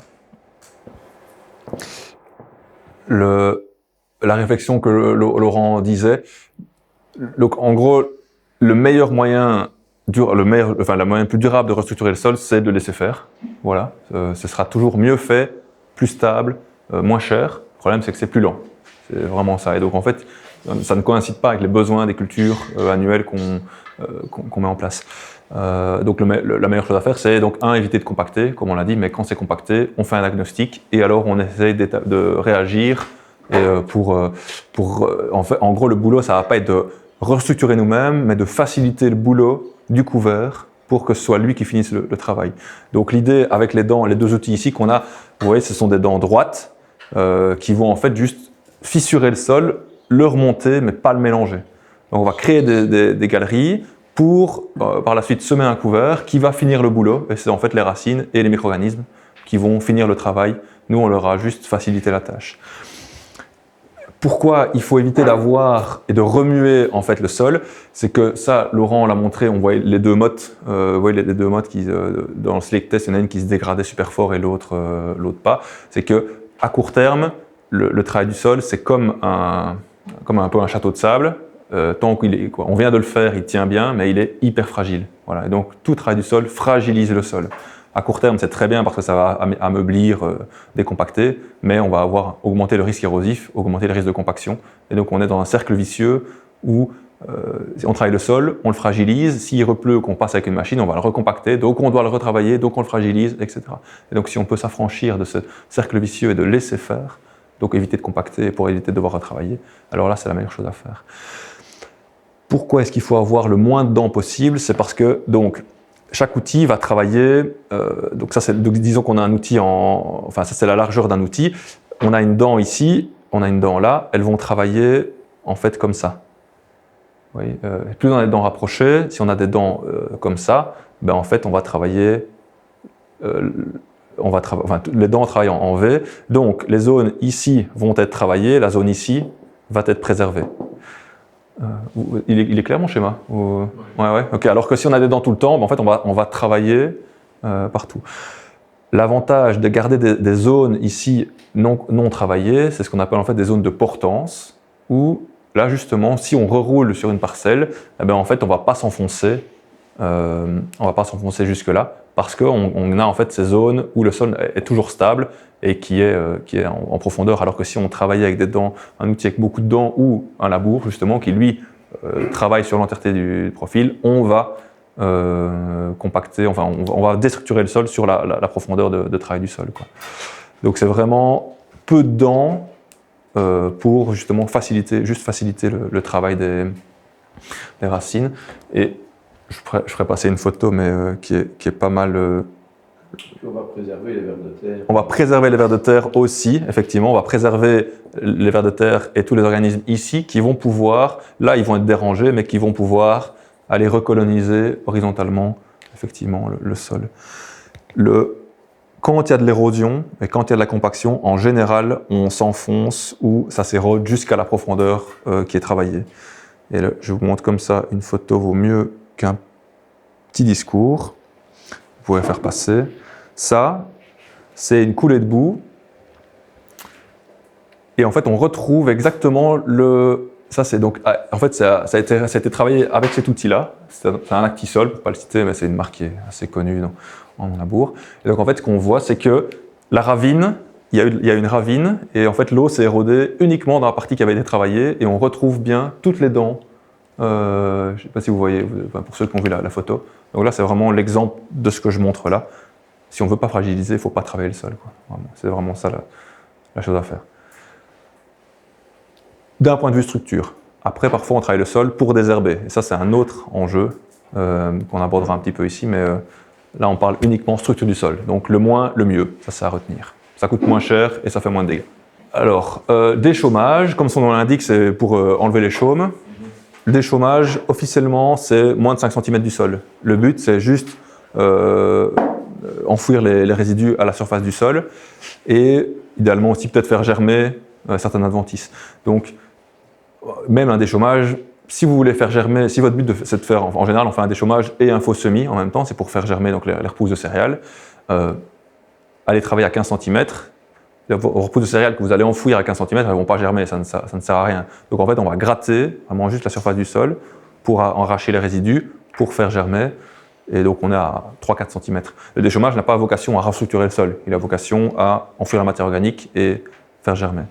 Si vous avez un peu de temps de pause, ça dépend un peu de vos systèmes, hein, mais avant d'être dans le rush des récoltes, notamment les moissons, etc., préparez votre semoir, les réglages, les mélanges de couverts éventuellement, si vous êtes sûr qu'ils vont être implantés vraiment à ce moment-là. Donc voilà, anticiper, ça permet d'être moins dans la tête dans le guidon au moment des semis-découverts. Si on parle des moissons, on se rend compte dans nos différentes observations et essais que limiter vraiment les pertes de grains derrière la moissonneuse est vraiment important parce que toutes les repousses vont vraiment concurrencer les couverts. Comme on l'a dit, c'est pas un effet miraculeux les couverts de concurrencer l'adventice et les repousses. Donc, il faut vraiment veiller à limiter ce risque-là. Dans les cas, en tout cas, surtout de semi-direct, c'est important de répartir les menus pailles, etc. et donc d'homogénéiser un peu les risques, ou alors de faire des déchômages pour faire les faux semis, quoi. Donc on voit vraiment l'effet négatif des repousses de céréales sur le développement des couverts et donc tous les services qu'ils peuvent rendre qui sont pénalisés. Là, enfin, le rendu ne donne pas très bien, mais en fait, on a un couvert qui est en vague. Voilà. Et à chaque fois, en fait, aux endroits de passage de moissonneuse, on a ce couvert qui est vraiment déprécié parce qu'il est concurrencé par les repousses de céréales et aussi les menus pailles, donc qui sont toutes les glumelles, toutes les enveloppes des grains et des petites pailles broyées, qui en fait vont faire une fin d'azote localisée. Ce sont toutes des matières riches en carbone, mais qui sont facilement dégradables et qui en fait vont immobiliser. Si on les localise derrière la moissonneuse, que les pendeurs, enfin le broyeur n'épand pas bien, ou en dessous des andins, quand on fait des andins de paille et puis qu'on va les ramasser, c'est toujours des zones qui sont moins belles. Et donc en fait, une des solutions serait d'arriver à déchaumer en diagonale pour venir répartir. Quand on travaille le sol toujours dans le même sens, bon, l'avantage c'est qu'on a des traces de roues que dans un sens, mais en fait on vient tirer toutes ces pailles dans la zone où il y en avait déjà trop. Alors que si on décale un petit peu 45 ou voire 90 degrés en fonction de la disposition des parcelles, on va venir vraiment répartir les pailles et les petits grains partout sur la parcelle, ce qui limite fortement le problème. Voilà. Et pour limiter le problème, ça va être fertiliser aussi le couvert en amenant des matières organiques qui vont permettre de mieux dégrader ces pailles et limiter les concurrences avec le couvert. Une fois que vous avez anticipé tout ça, vient enfin le moment de concrètement qu'est-ce que vous allez semer comme espèce dans vos mélanges. Alors s'il y a une chose à retenir aujourd'hui, c'est que ça va dépendre de la date de semis. C'est vraiment le critère principal, le plus simple, le plus basique entre guillemets. Mais on se rend compte que c'est revenir parfois à ces fondamentaux, que toutes les espèces qui sont possibles à implanter dans un couvert, si vous faites des semis courant juillet, août ou à partir de mi-septembre, les espèces ne vont pas du tout se développer de la même manière. Alors c'est bête, mais on voit encore beaucoup trop de moutarde semée mi-juillet ou des espèces très estivales comme du sorgho ou du Niger implantées mi-septembre. On en a encore vu cette année, ces deux cas-là. Donc ça, c'est vraiment, vous avez des tableaux, toute une série de tableaux qui existent. Encore une fois, vous aurez le PowerPoint. C'est pas une dia de nous. Celle-là, ça nous vient d'Arvalis et donc des centres techniques plutôt français. Voilà, chaque espèce a son moment privilégié, son moment de l'année où il va vraiment se développer. Pas trop tôt, pas le mettre trop tôt. Certains vont être trop rapides et donc si on les met trop tôt, ils vont arriver à maturité beaucoup trop tôt. D'autres ont besoin de chaleur et de lumière, donc si on les met trop tard, ils vont rien donner, donc on a perdu de l'argent dans l'histoire. Donc voilà, probablement le premier critère que vous devez retenir, c'est OK, et c'est applicable dans n'importe quel système. Si vous êtes en maraîchage, ce genre de tableau-là est hyper utile.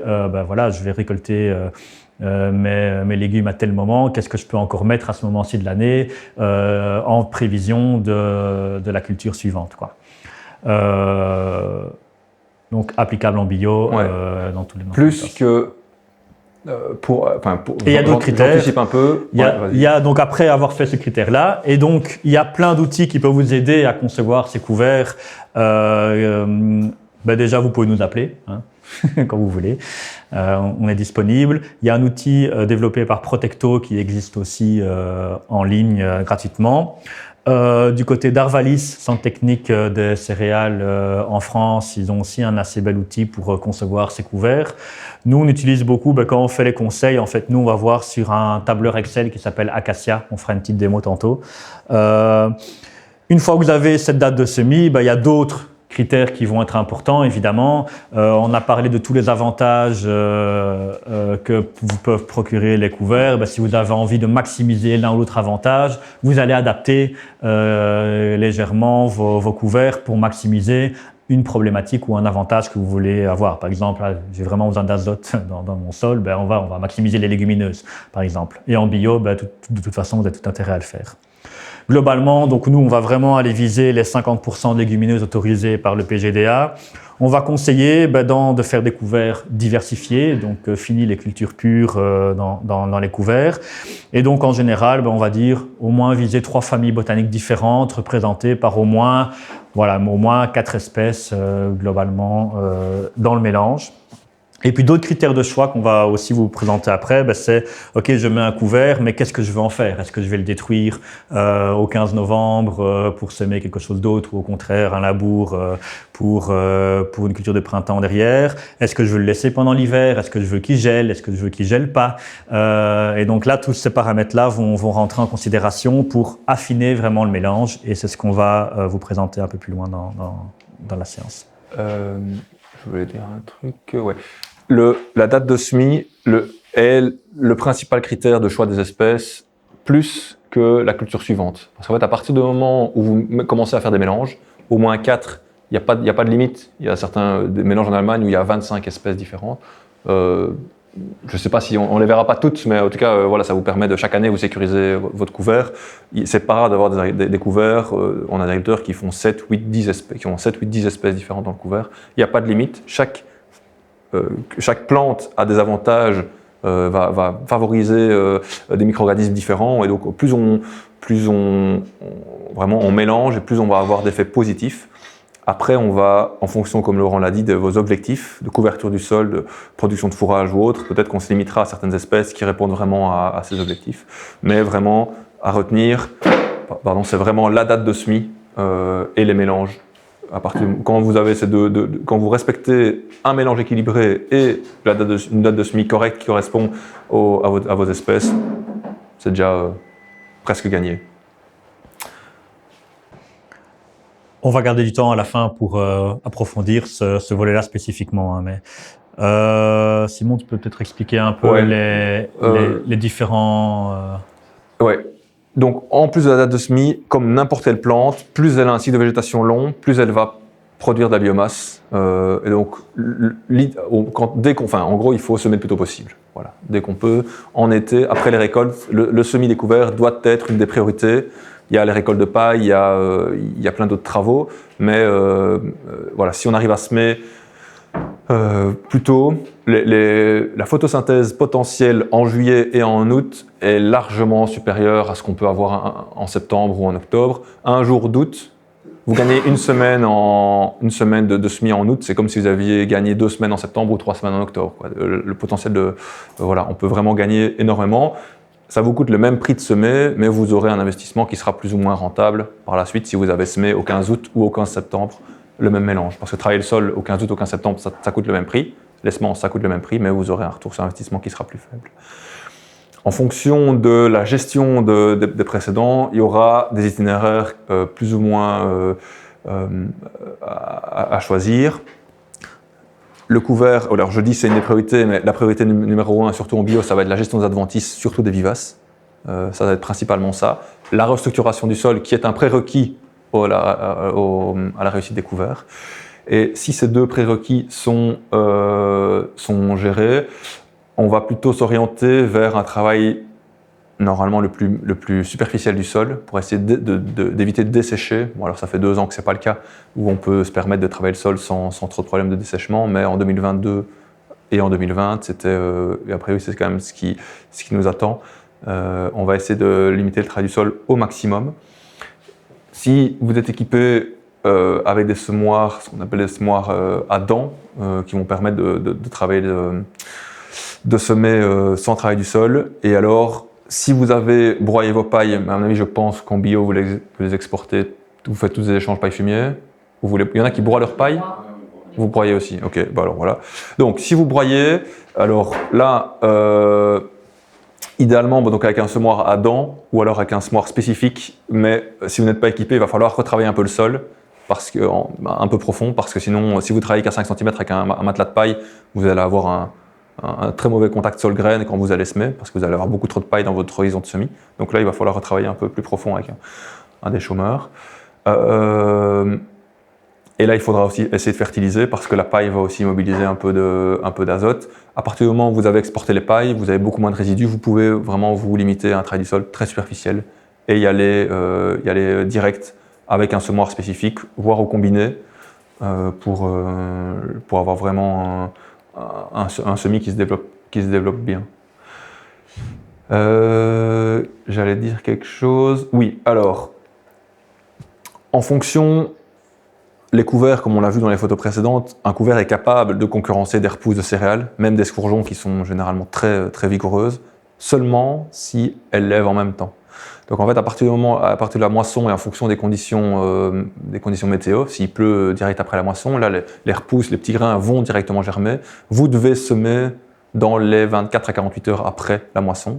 Sinon, la céréale va prendre le dessus. Si vous semez un mois après la moisson, la céréale, qui est déjà en germination au moment où vous semez la graine, va prendre le dessus et va étouffer votre couvert. Et donc, si vous n'avez pas le temps de semer directement après la moisson, il faut des chaumets pour gérer les repousses. Voilà. Et donc ça veut dire que alors, si on déchaume, on doit faire un faux semis. Et donc directement, on doit investir plus d'argent. Et en plus de ça, on perd du temps. Parce qu'il faut attendre le temps que ça lève, détruire, et puis seulement semer. On a perdu 3 semaines. Minimum, grand minimum. Donc voilà, l'idéal c'est de semer vraiment au tout début. Pour des parcelles, je ne sais pas si on l'aborde. Ouais, tu peux. Ouais, ok, voilà. Pour des parcelles qui seraient très propres, on peut semer avant la moisson, à la volée. Et donc là, on vient, alors en bio, ce qui fonctionne très bien, c'est au printemps, début montaison, venir semer des légumineuses pérennes style trèfle blanc, au quad, ou à l'épandeur, ou même au drone. Certaines sociétés maintenant proposent des semis au drone. Et donc là, c'est un trèfle blanc qui va venir se développer en trèfle blanc nain, qui va venir se développer en sous-étage de la céréale. Et au moment de la moisson, là, il aura accès à la lumière, il va déjà être enraciné, et vous n'avez plus rien à faire, votre couvert est déjà implanté. Vous pouvez même le valoriser, le pâturer. Voilà. Il sera un peu plus compliqué à détruire, mais il apporte vraiment énormément d'azote. Sinon, semer plus tard, à peu près une à 2 semaines avant la moisson, c'est venir semer un couvert classique à l'épandeur centrifuge, qui va venir, en gros, vous semez votre couvert, les semences vont tomber au sol, et puis vous moissonnez. L'idéal, c'est plutôt adapté pour lorsque la paille est restituée, et en fait, votre couvert va être développé à l'abri de la céréale, dans la fraîcheur, déjà pré-germé avant la moisson, et puis va se développer très très bien. Et donc vous allongez en fait de ce fait la durée de végétation du couvert. Vous arrivez à faire des semis au 15 juillet, ce qui est impossible si vous ne semez pas à la volée. Voilà. Ça, c'est une photo de 2021. On avait des superbes couverts. Et alors qu'il y avait une dérogation, la majorité des couverts avaient été semés dans la deuxième partie de septembre. Là, on était au 15 octobre, on avait un couvert qui faisait plus d'1 mètre avec des tournesols en fleurs. Ouais, c'était une très très belle réussite. On n'a pas le temps de l'aborder, mais s'il y en a qui s'intéressent, on pourra approfondir le sujet. Il y a des fiches techniques qui existent aussi sur notre site. Vous tapez semis à la volée. Notamment aussi sur, comme Simon l'a dit, les semis de trèfle, par exemple, dans la céréale, qui est une pratique assez courante en bio. Mais aussi, si vous avez du colza dans la rotation, vous pouvez semer le couvert dans cette culture-là et avoir une couverture permanente en mettant du trèfle dedans. En bio, c'est en cours de développement. Je pense que Bio Wallonie, notamment, a pas mal travaillé sur le sujet également, de ce colza associé à des légumineuses avec un couvert. Après vient le moment de la destruction. Encore une fois, on va un peu accélérer pour pouvoir faire vraiment la conception. Mais en gros, c'est vraiment, il faut comprendre qu'il y a un rapport C sur N, donc carbone sur azote, qui est optimal quand il est proche de celui du sol, en fait, entre 15 et 20 globalement. Et donc, quand on est trop bas, ça veut dire qu'il y a beaucoup d'azote et peu de carbone, et donc en fait l'azote va se libérer très vite et donc potentiellement partir très rapidement dans les nappes ou plus en profondeur, là où il sera plus accessible pour les plantes. Ou à l'inverse, quand on a un C sur N très élevé, donc en gros quand la plante arrive à maturité, qu'elle commence à se lignifier un peu plus, donc après la période de floraison, là il y a beaucoup de carbone, peu d'azote, et quand le sol va devoir digérer cet excès de carbone, il va puiser l'azote du sol pour subvenir à ses besoins. Donc les micro-organismes vont puiser l'azote. C'est ce qui va créer une fin d'azote qui peut être néfaste pour la culture qui est derrière, parce qu'il n'y aura pas assez d'azote disponible au moment où l'on a besoin pour lever convenablement. Donc souvent, ce qu'on va viser, c'est un conseil un peu passe-partout, mais une destruction du couvert au moment de la floraison, qui est un bon compromis entre le potentiel de production de biomasse et ce fameux rapport C sur N qui est assez équilibré, surtout quand on a des légumineuses dans le mélange. Encore une fois, on y revient, la légumineuse va vraiment permettre d'avoir un rapport C/N qui est globalement équilibré quand elle est en mélange avec les autres. Et l'idéal, c'est que la floraison arrive au moment de l'entrée d'hiver, où en fait... Au moment du gel, quoi. Non, justement, la floraison arrive plutôt fin novembre. Mais si tu as du tournesol, c'est maintenant. La facélie, c'est maintenant. Ça dépend quand elle était semée. Il y a encore assez peu de facélie en fleurs. Là, c'est un peu tôt, parce qu'en gros, vous n'allez pas pouvoir détruire avant le 15 novembre. Et donc, en fait, votre couvert, il va continuer à lignifier pendant encore 1 mois et demi. Et donc, en fait, immobiliser de l'azote un peu inutilement. Alors que si on a des floraisons plutôt dans le mois d'octobre, fin octobre, et puis après, ça va s'arrêter. Et donc, une plante qui fleurit fin octobre, après, elle va arrêter son cycle parce qu'il fait trop froid, les jours sont trop courts. Et donc, en fait, elle va se dégrader naturellement, elle va mourir. Et là, c'est vraiment faire coïncider idéalement la floraison avec la fin de végétation des couverts, quoi. Donc, semer tôt, oui, mais les bonnes plantes. Voilà, c'est pour ça, par exemple, une moutarde, il ne faut pas la semer début juillet, parce que sinon, elle fleurit début septembre. Et là, en gros, vous allez devoir attendre encore 2 mois et elle va signifier, faire des graines, et plutôt poser plus de problèmes que ce qu'elle n'amène de solutions. Il y a différentes modalités de travaux pour détruire les couverts. Encore une fois, chaque pratique a ses avantages et inconvénients. On va pas y revenir en détail ici. Mais donc, ça peut être aussi un critère de choix dans la conception des couverts, de savoir, tiens, si on veut vraiment compter sur le gel et rouler au moment du gel, toutes les espèces d'un couvert vont pas forcément être adaptées. Voilà un peu ce qu'il faut retenir. Et surtout, comme je viens de le dire, les différentes espèces sont plus ou moins sensibles au gel, au fait de rouler sur gel qui en général améliore la capacité de destruction au moment du gel. Donc c'est souvent une pratique qu'on va recommander dans des systèmes de couverture longue en non-labour, de profiter vraiment des gelées pour détruire ce couvert. S'il y en a. Et s'il n'y en a pas, il y a encore des outils de broyage, de travaux de sol, de déchauffage superficiel en sortie d'hiver qui peuvent permettre de pallier. Et alors dans le secteur conventionnel, c'est là que le glyphosate commence à jouer son rôle pour permettre vraiment de garder les couverts le plus longtemps possible tout en sécurisant le semis de la culture de printemps derrière. Ouais. En résumé, la plupart des espèces sont assez faciles à détruire, sauf les graminées. Celles qui, principalement, vous voyez, avoine, seigle, c'est ces deux-là qui sont les plus difficiles à détruire. C'est là que c'est labour ou herbicide total que le cœur balance. Donc c'est le trèfle incarnat, mais qui est un peu moins utilisé, qu'on vous déconseille en bio, parce que c'est une bise annuelle qui ne gèle pas. C'est très beau, mais c'est plus compliqué à détruire. Pour concevoir des bons couverts, il faut savoir à quel moment on doit les semer. Donc en gros, ce qu'on va faire, c'est lister l'ensemble des moments où on peut semer des couverts. En ayant en tête qu'à partir du moment où il y a 6 à 8 semaines de sol nu, c'est intéressant de semer un couvert. Si c'est plus court, par exemple, entre un blé et un colza, là on moissonne le blé début août, on sème le colza fin août, il n'y a pas d'intérêt, c'est pas rentable de mettre un couvert. Voilà. Mais si on est un peu plus long, ça vaut la peine.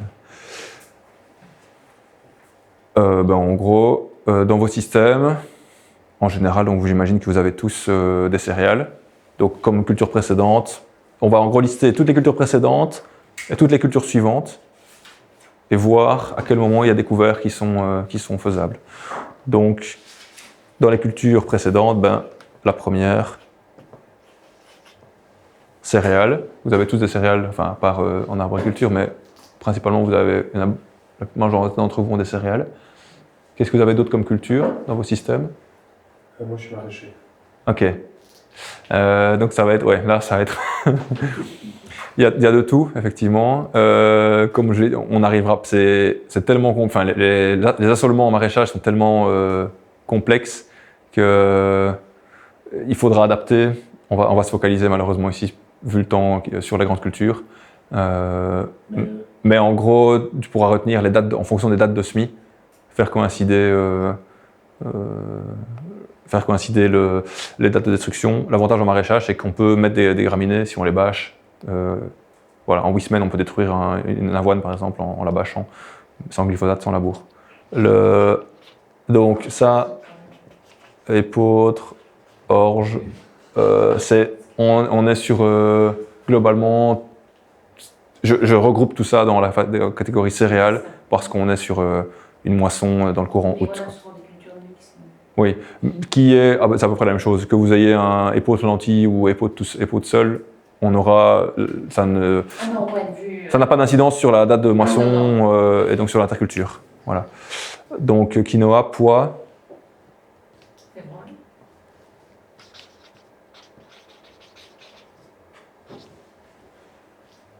il y a des prairies, il y a du prairies temporaires. Bon, luzerne prairie temporaire, donc c'est sous l'appel, donc c'est PT. S'il y en a d'autres, d'autres cultures, des chicorées, des carottes. Dans le maraîchage, il y a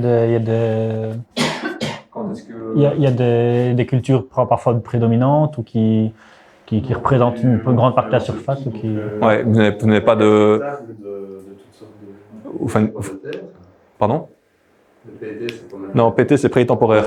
Bah, tu peux mettre les pommes de terre en maraîchage, parce que vous en avez. Ouais, c'est là des que- pommes de terre, des courges. Ouais.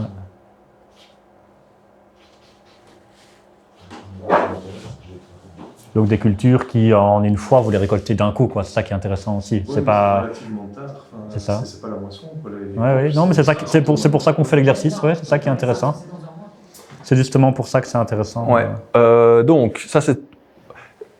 Il y a, enfin oui, on pourrait faire tomates, aubergines, enfin voilà, mais c'est.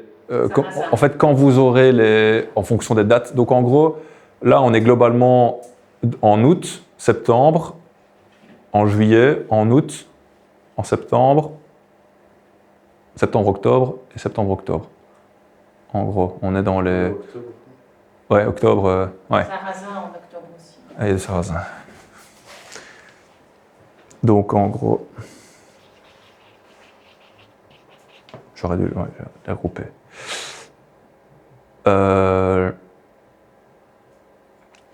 Donc en gros, on a 3 dates. Donc ça c'est la catégorie. Sarrasin, c'est une moisson.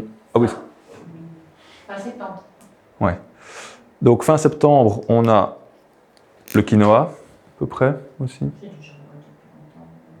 Là, vous les récoltez plus tôt. Oui, oui, oui. En fait, ça dépendait. Début septembre. Donc, on n'a pas d'autres marqueurs par hasard. Il y a d'autres couleurs. Bon, je vais me débrouiller. Donc, ça, là, on est en août. Ça aussi, on est en août. Les févroles, on est en août également. Bon, on va plutôt faire, pour simplifier, on va faire en gros les récoltes plus précoces. Le pois, c'est pois de conserve ou c'est des pois protéagineux? Ok, donc en gros, c'est globalement la même catégorie. Prairie temporaire, c'est plutôt, en général, on fait une dernière coupe, donc ça va être plutôt, c'est maintenant qu'on les, voilà. Les pommes de terre, en général, c'est maintenant, on commence à arracher jusque, On fait une catégorie plutôt mi-septembre, C'est ça. une catégorie plutôt octobre. Quoi. Ouais. Donc, voilà. Et alors, je vais faire une catégorie mixte. Hop.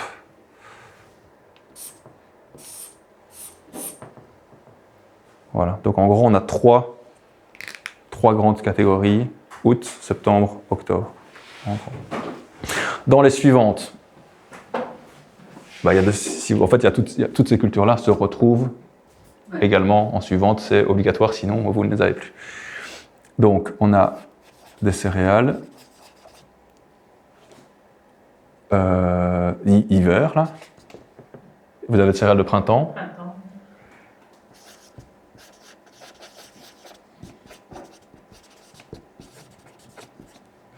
Et alors, les pois protéagineux, c'est hiver, printemps. Hiver. Hiver, en gros, alors ça va être dans cette catégorie ici aussi. Les févroles, printemps, hiver. Hiver. Ok, donc en gros, on est globalement dans les mêmes dates de semis. Donc là, c'est par date de semis que je groupe. Les prairies temporaires, pour ceux qui en ont, vous les implantez au printemps. Printemps. Donc là, on est plutôt là aussi. J'ai une autre catégorie. On va les semer en gros disons fin mars, qui est c'est un peu la même catégorie que le quinoa. Non, quinoa c'est en autre. Quinoa, PDT, courge, sarrasin.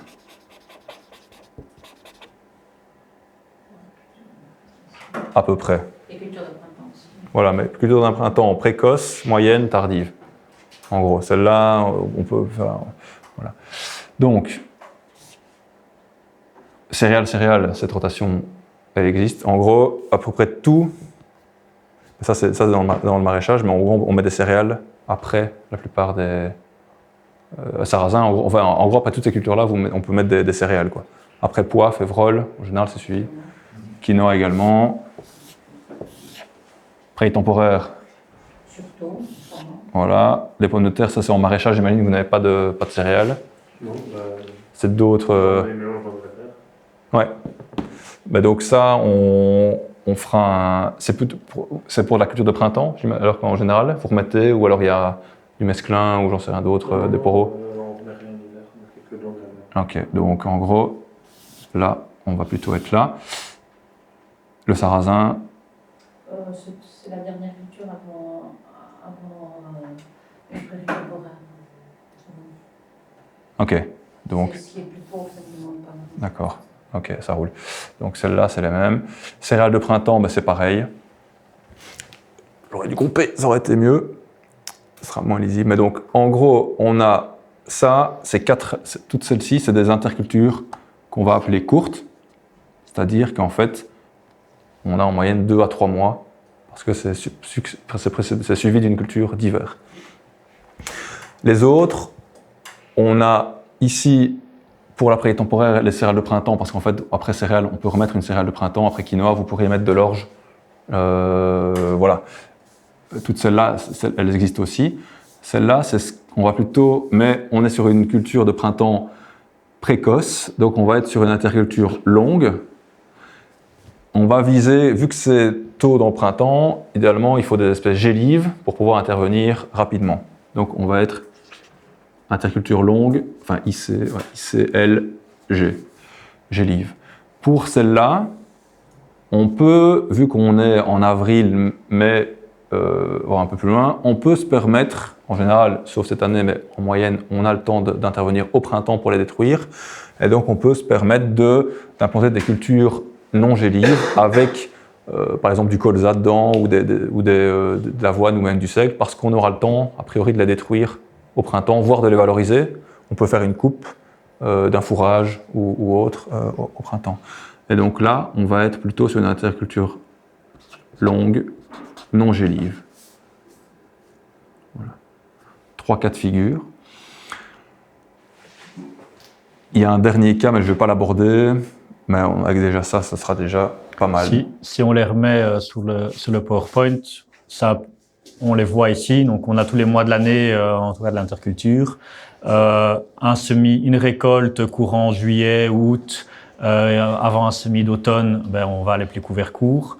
Un semis peut-être parfois un peu plus tardif ou quoique pas forcément, mais qui est destiné à passer l'hiver avant un semis de début de printemps, on va l'appeler couvert long gélif.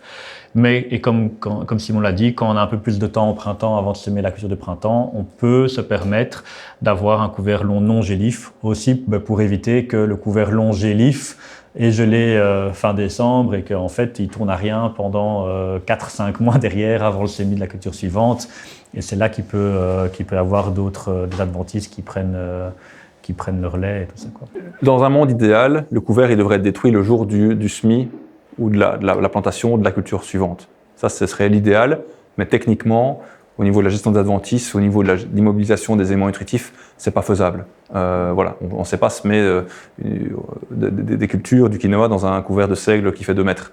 Ou alors il faut avoir recours à des matériels spécifiques et du glyphosate, mais c'est pas l'idéal. Donc en fait, c'est toujours un compromis. Voilà. Idéalement, si votre couvert avait été détruit un peu plus tard, ça aurait été mieux pour le sol, mais tant que vous ne touchez pas au sol, vous allez avoir les résidus qui vont continuer à alimenter les micro-organismes du sol. Vous n'allez plus avoir ces bénéfices actifs, je veux dire, de structuration du sol, les racines vont arrêter de se développer, mais le boulot qu'ils ont déjà été fait va être valorisé par la culture d'après. L'avantage, quand on a des couverts qui sont détruits plus tôt, c'est qu'ils vont déjà commencer un peu à se dégrader, et donc, pour la culture d'après, on va avoir déjà une libération d'éléments nutritifs, et aussi plus facile de semer parce qu'on a moins de résidus et des choses comme ça. Donc c'est toujours un compromis à avoir. Surtout en bio, mais même en conventionnel, si on n'est pas équipé, il faut détruire au moins 4 à 6 semaines avant la date de semis de la culture suivante, au printemps. Pour l'hiver, on peut détruire dans la semaine avant. Voilà, parce que c'est plus facile, en fonction des espèces. Voilà, donc en gros, on a 3 catégories. Donc en fait, on va pouvoir avoir 3 couverts différents qui vont remplir, qu'on va pouvoir semer dans toutes les situations, enfin, 3 couverts qui vont remplir l'ensemble des situations, qu'importe ce qu'on a avant, ce qu'on a après. Vas-y. Comme ça, ouais, le couvert relais, mais ça, j'en parlerai pas. Pour plus de facilité, en fait, on a développé, tu peux mettre les espèces, on va directement passer aux espèces, et puis on reviendra sur celle-là. Voilà. Vas-y, mets tout. Donc ça, ce sont toutes les espèces, non, ce sont la majorité des espèces qui sont principalement utilisées dans les couverts, qui sont réparties en 4 grandes familles, les graminées, les légumineuses, les crucifères et les autres, qui sont en fait des astéracées, lignacées, polygonacées, etc. À chaque fois, vous avez leur adaptation ou non en fonction, on ne va pas regarder lycée, interculture relais, mais donc en couvert court, en couvert long gélif. Donc en fait, est-ce que ce sont des plantes gélives ou pas? Et non gélives, à l'inverse, là, c'est le pendant. Si elles sont gélives, on va plutôt les mettre sur ce couvert-là, ou alors on vise celui-là. À savoir que toutes celles, en fait, l'interculture longue non gélive, c'est vraiment aller chercher tirer le maximum de la photosynthèse et de l'intérêt des couverts, mais vous pouvez très bien, vous prenez un peu plus de risques, parce que celui-là, vous devrez le détruire au printemps, alors que celui-là, a priori, il sera détruit, s'il gèle, ou en tout cas, il sera un peu plus facile à détruire. Donc, dans tous les cas, celui-ci est remplaçable par celui-ci, mais vous aurez moins d'avantages, moins d'intérêt, parce qu'il sera détruit plus tôt, alors qu'un seigle, même s'il pousse un peu moins pendant l'hiver, il va continuer à structurer, à concurrencer les adventices. Voilà. Après, il peut devenir lui-même une adventice si on n'arrive pas à le détruire, c'est tout ça le problème. Donc, les espèces de base, en fait, ce qu'on va dire, c'est les espèces qui cochent la case interculture courte et interculture longue gélive. C'est-à-dire qu'en fait, celles-là, vous pouvez en fait les mettre un peu tout le temps, et elles vous apporteront en général beaucoup plus de bénéfices que de problèmes. Et on a 3-4. Il y a la plupart des autres plantes, dont la facélie est la plus polyvalente. Il y a les trèfles d'Alexandrie et trèfles de Perse, qui vont très très bien. Et alors, il y a le radis chinois. Radis chinois, donc c'est celui qui il est blanc, il ressemble plutôt à une carotte plutôt que le radis fourragé, lui, il ressemble plutôt à une betterave. Ces 3-là, trèfle d'Alexandrie, facélie et radis, globalement, vous pouvez les mettre tout le temps. Ça, voilà, ils sont assez faciles à détruire, avec un broyage, un roulage, vous arriverez à les détruire. Les autres sont un peu plus compliqués. L'avoine, en conventionnel, pourquoi pas, mais en bio, attention. Et Vesse et Févrole sont intéressantes, mais sont un peu plus chères. C'est plutôt pour ça que... voilà. Donc, un couvert et alors tournesol et Niger sont intéressants, mais à semer avant le 15 août. Voilà. Si vous êtes après le 15 août, vous pouvez... voilà. Pareil pour le lin, il est intéressant en plus, mais c'est en bonus. Si tu reviens à la dia d'avant. Voilà. De quoi? Voilà. Donc, en fonction des situations, en fonction des intercultures courtes, on va prendre ce mélange de base, facélie, trèfle d'Alexandrie et radis chinois, à hauteur respectivement de ce que j'ai noté, mais en gros les densités, en facélie, en bio, on peut monter un peu plus pour avoir vraiment une bonne couverture. 3 kg de facélie, 2 kg de radis chinois et 5 kg de trèfle d'Alexandrie. Voilà, ça c'est vraiment un mélange de base. Et puis vous allez l'agrémenter avec des espèces en fonction de la situation. Pour les couverts courts, on va par exemple mettre du sarrasin, qui est un super plan de couverture, mais qui est très précoce. Et donc, il faut la mettre idéalement avant une céréale, pas avant une culture de printemps, sinon elle va venir à graines et vous allez en fait vous retrouver avec du sarrasin dans toutes vos cultures.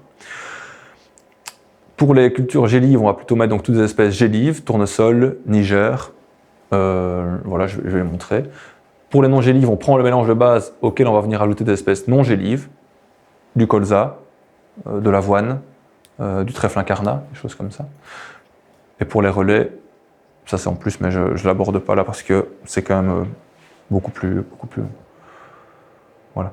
Donc, j'ai malheureusement pas le temps d'aborder, mais donc, en gros, vous prenez, comme vous aurez le PowerPoint, et donc vous pouvez prendre voilà, les espèces qui cochent les cases, vous pouvez aller les chercher pour construire votre couvert. Le plus, le mieux. Si vous n'avez qu'une légumineuse dans votre couvert et que malheureusement le lot était défectueux ou que vous avez semé trop profond ou quoi, ben, vous n'avez pas de légumineuse dans votre couvert, donc autant peut-être en mettre 2. Voilà, c'est toujours ça l'intérêt des mélanges, c'est qu'on sécurise, qu'importe la situation, humide, sec, un ravageur, des limaces, voilà, et boum, le trèfle est hyper appétant pour les limaces. Si vous n'aviez que du trèfle et pas de févrole, ben, vous n'avez plus de couvert dans votre, plus de légumineuses dans votre couvert, etc. Voilà. Et alors, des exemples, et puis on vous montrera Acacia et on clôturera là-dessus. Voilà, un exemple de un couvert court qui reprend la base, avant céréales. Donc on va choisir des espèces qui sont détruites avec un rouleau et ou au moins gélives, comme ça elles ne poseront pas de problème, parce que sinon on va devoir travailler fortement le sol avant la céréale, ce qui est à éviter, et des légumineuses aussi, parce que les céréales ont besoin d'azote. Comme je l'avais dit, donc radis, facélie, trèfle d'Alexandrie. Voilà, j'ai mis 4 kg, mais c'est parce que je rajoute de la vesse d'été, une veste commune donc de printemps ou de la veste pourpre, pas de veste velue. En bio, si on vous vend de la veste velue, vous ne la prenez pas, vaut mieux rien que ça, parce que c'est des espèces ça va devenir une adventice. Voilà, si vous avez lu le dernier itinéraire bio, il y a un bel article sur les vestes en céréales. Voilà, donc attention bio. Un autre couvert avec là des plus grosses graines qui pourraient être par exemple semées à la volée, tournesol, sarrasin, févrole, qui est un couvert par exemple après pois ou après févrole, après pois plutôt. Il va être beaucoup plus concurrentiel et avoir un bon effet sipant. Si vous êtes tard, voilà, ou avant plutôt un protéagineux, avant une févrole d'hiver ou un pois d'hiver, on va plutôt alors mettre un couvert sans légumineuse, il n'y a pas spécialement besoin parce que justement c'est un protéagineux qui n'a pas besoin d'azote. Avoine de printemps, facélie ou moutarde, ou même les deux, avoine, facélie, moutarde. Donc la moutarde après fin août, la facélie avant fin août, qui peut être un bon couvert aussi. Il y avait encore un qui est apparu ou pas? Non. Ouais, si. Ah non, ouais, pourquoi est-ce qu'il a apparu? Je ne sais pas. Mais ouais, pour un couvert court, on peut rajouter du Niger si on sème avant le 15 août. Ah, pardon. Voilà. Ok, dans les autres, semis très tôt, on va utiliser le sorgho. Sorgho, c'est en juillet. Voilà, si on vous vend du sorgho que vous êtes le 15 août, n'en mettez pas. C'est juste jeter votre semences par la fenêtre, ça n'a pas d'intérêt. Le trèfle de Perse, c'est un cousin du trèfle d'Alexandrie, qui est avec le sorgho, il fonctionne très bien. Veste pourpre, donc une veste estivale, du Niger, qui est une astéracée, c'est un cousin du tournesol, super plante et super gélive également, c'est gros avantage. Et la facélie également pour venir couvrir le sol. L'avantage d'un couvert comme ça, c'est qu'on a des espèces, le Niger et le sorgho, qui vont être plutôt des espèces tuteurs, qui vont se développer. On a du trèfle et de la veste qui vont en fait venir plutôt s'enrouler. Le trèfle va être un peu plus bas et la veste va venir s'enrouler et amener de la masse, densifier le couvert. Et la facélie va venir boucher les trous également, agir un peu comme un buisson. Et donc on a vraiment une synergie au niveau complémentaire des pores aériens.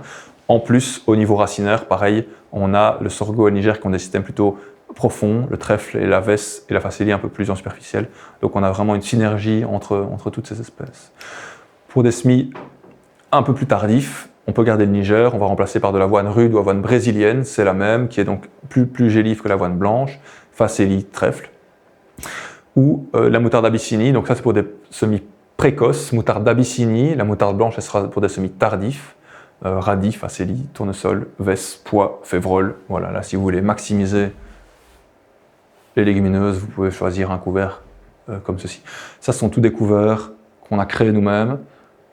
Quand dans les commerciaux en fait vendent des mélanges un peu tout faits, ça vaut la peine de les challenger un peu pour voir s'ils sont bien équilibrés, ou d'acheter un mélange de base et puis rajouter soi-même quelques espèces par la suite. Semis un peu plus tardifs, d'autres exemples. avec de la moutarde blanche, donc à utiliser avec parcimonie parce qu'elle peut être très étouffante.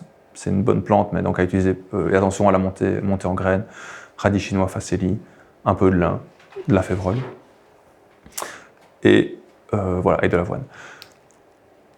C'est couvert aussi en fonction, le choix va aussi se faire en fonction de la technique de semis.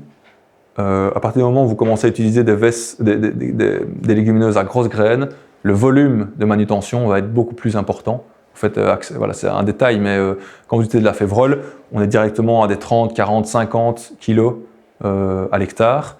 Donc ce mélange-là, on est à une 25 kilos hectare. Celui-là, on est un peu moins de 20 kilos. Celui-là, on est plutôt aux alentours de 50, 60 kilos. Ben, en fait, vous avez 2 fois plus à transporter, vous devez faire des allers-retours avec votre semoir. Donc c'est aussi un choix. Pour le maraîchage, a priori non, les volumes sont qu'importe, mais pour des grandes cultures, quand vous faites appel à des entrepreneurs, ça peut être un critère de décision aussi. C'est le volume, la quantité hectares à semer, à faire attention. Et donc on peut très bien remplacer certaines espèces par d'autres qui ont un effet presque équivalent, mais qui ont un PMG, une densité de semis plus faible. L'avoine blanche, par exemple l'avoine brésilienne, ou l'avoine rude, c'est la même, se sème à peu près à 50% plus faible. En fait, le PMG est 2 fois plus petit. Enfin, la taille d'un grain est 2 fois plus petite que l'avoine blanche, et donc en fait, ça se sème à des densités 2 fois plus petites. Voilà, un détail. Ouais, vas-y. Et alors, les non-gélifs, qui sont les derniers, où là, on va donc, par exemple, partir sur de l'avoine d'hiver ou du colza, du trèfle incarnat. Donc en fait, on a un mélange des couverts non-gélifs, on a un mélange d'espèces gélives et d'espèces non-gélives. Comme ça, on a vraiment une complémentarité entre le développement d'espèces automnales et printanières pour avoir vraiment une couverture et une maximisation de la photosynthèse durant toute la durée de végétation, la durée de l'interculture. Voilà. Donc ça, c'est des couverts qui sont vraiment plus performants, un peu plus difficiles à détruire. Il faudra travailler mécaniquement au printemps pour les détruire. Un colza, il faudra y aller au disque. Pareil pour l'avoine d'hiver, il faudra y aller au disque ou un labour de printemps. Ça peut être, par exemple, pour du quinoa, on pourrait avoir un couvert comme ça qui, fin avril, arrive à 1 mètre. On le broie, on le fauche. Donc vous broyez, vous passez un coup de disque, vous laissez ça tranquille pendant 15 jours, et puis vous faites un labour de printemps, vous semez. Vous avez travaillé le sol, mais vous l'avez aussi couvert très fortement. Et donc, en fait, c'est peut-être un bon compromis entre couverture du sol, voilà, stockage de carbone et désherbage et facilité de semis. Voilà, c'est toujours des compromis à avoir, quoi.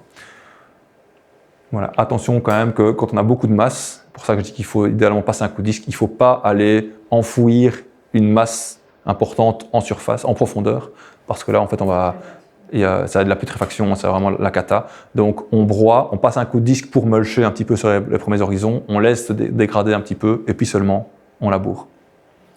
Et on laboure idéalement le moins profond possible. Voilà, et donc je vous finis, et puis parce que ça va déjà être, je vois que moi aussi on commence à un peu fatiguer, c'est le logiciel Acacia. Acacia, c'est un logiciel, c'est un tableur Excel en fait qui est disponible sur notre site web, qui a été développé par des agriculteurs français. Et en gros, vous pouvez, de base, vous partez de la liste avec toutes les espèces qui sont adaptées, et alors Laurent, il y a une liste déroulante, voilà, avec plein d'espèces, il y en a encore plus que ce que j'ai mis, mais voilà, il y en a vraiment plein. Ouais, c'est des trucs qui sont... On peut tester, ils mettent de la roquette,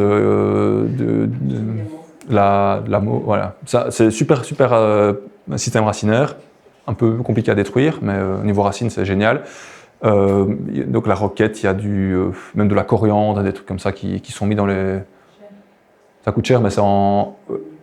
Oui, mais ou même du persil. En fait, là, c'est des toutes petites graines, et donc au final, si c'est bien semé, après, ça couvre très très bien. Voilà, comme je dis, on peut tester plein de trucs. Si votre commercial vous avez un bon commercial qui vous vend des trucs, n'hésitez pas à tester. Après, il ne faut pas mettre tête sur 100 hectares. L'avantage de ce couvert, si on fait, mais on va faire un mélange basique, facile. Mais il faut s'adapter, il faut prendre un exemple là. Donc après céréales et avant une culture de printemps. Donc en gros un couvert qui sera semé fin août et pour une culture en avril, quelque chose comme ça. De toute manière, on a toujours notre mélange de base. Donc facélie, trèfle et radis.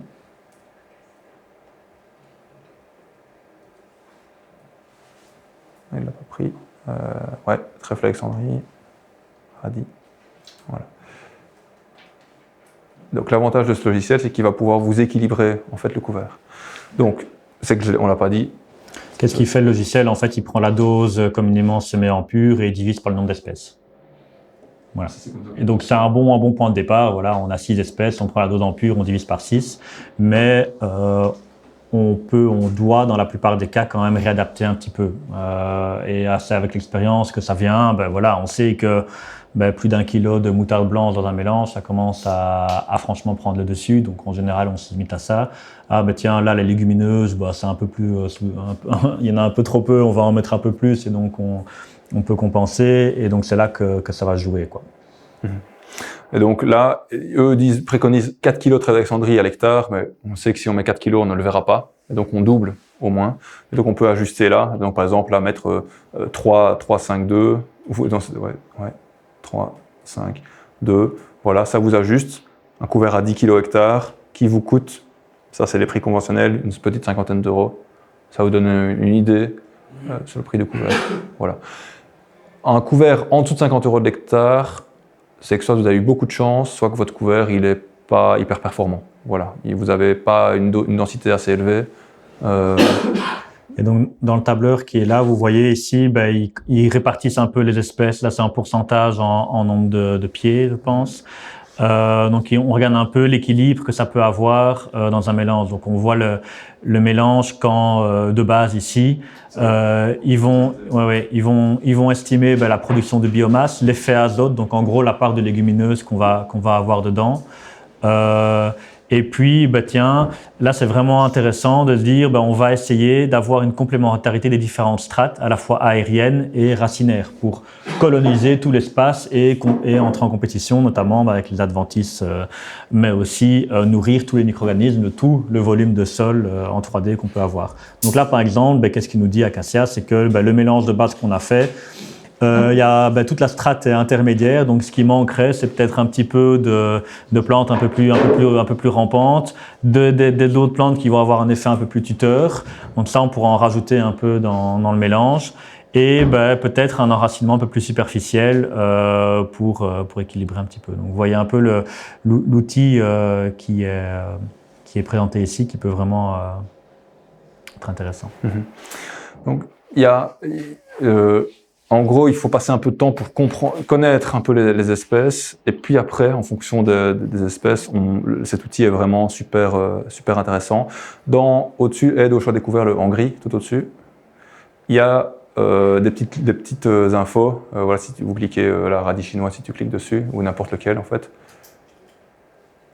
il vous donne quelques infos. Voilà, les dates de semis idéales. Type d'interculture, courte et longue, ça c'est comme on l'avait dit, je ne savais même pas que ça existait, je tombe dessus par hasard. Les PMG, les coûts hectares, la gélivité, la maîtrise adventiste, des choses comme ça.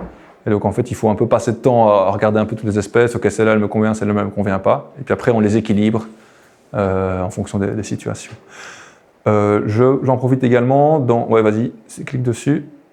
Là, il y a une info sur la maîtrise adventiste. Si vous voulez un couvert étouffant, il ne faut choisir que des espèces étouffantes. Parce qu'en fait, à partir du moment où vous avez des espèces qui sont, comme les trèfles d'Alexandrie, peu étouffantes, elles ont des avantages, mais elles sont peu concurrentielles envers les adventices. En fait, vous allez créer des trous où il y aura le trèfle, ou peut-être d'autres adventices vont prendre le dessus. Donc, voilà, si vous avez une contrainte vraiment, vous voulez vraiment concurrencer les adventices, vous ne prenez que des espèces très concurrentielles. Qui vont vous remplacer le trèfle par une veste par exemple, pour avoir un couvert avec une légumineuse qui en plus de ça maîtrise les adventices.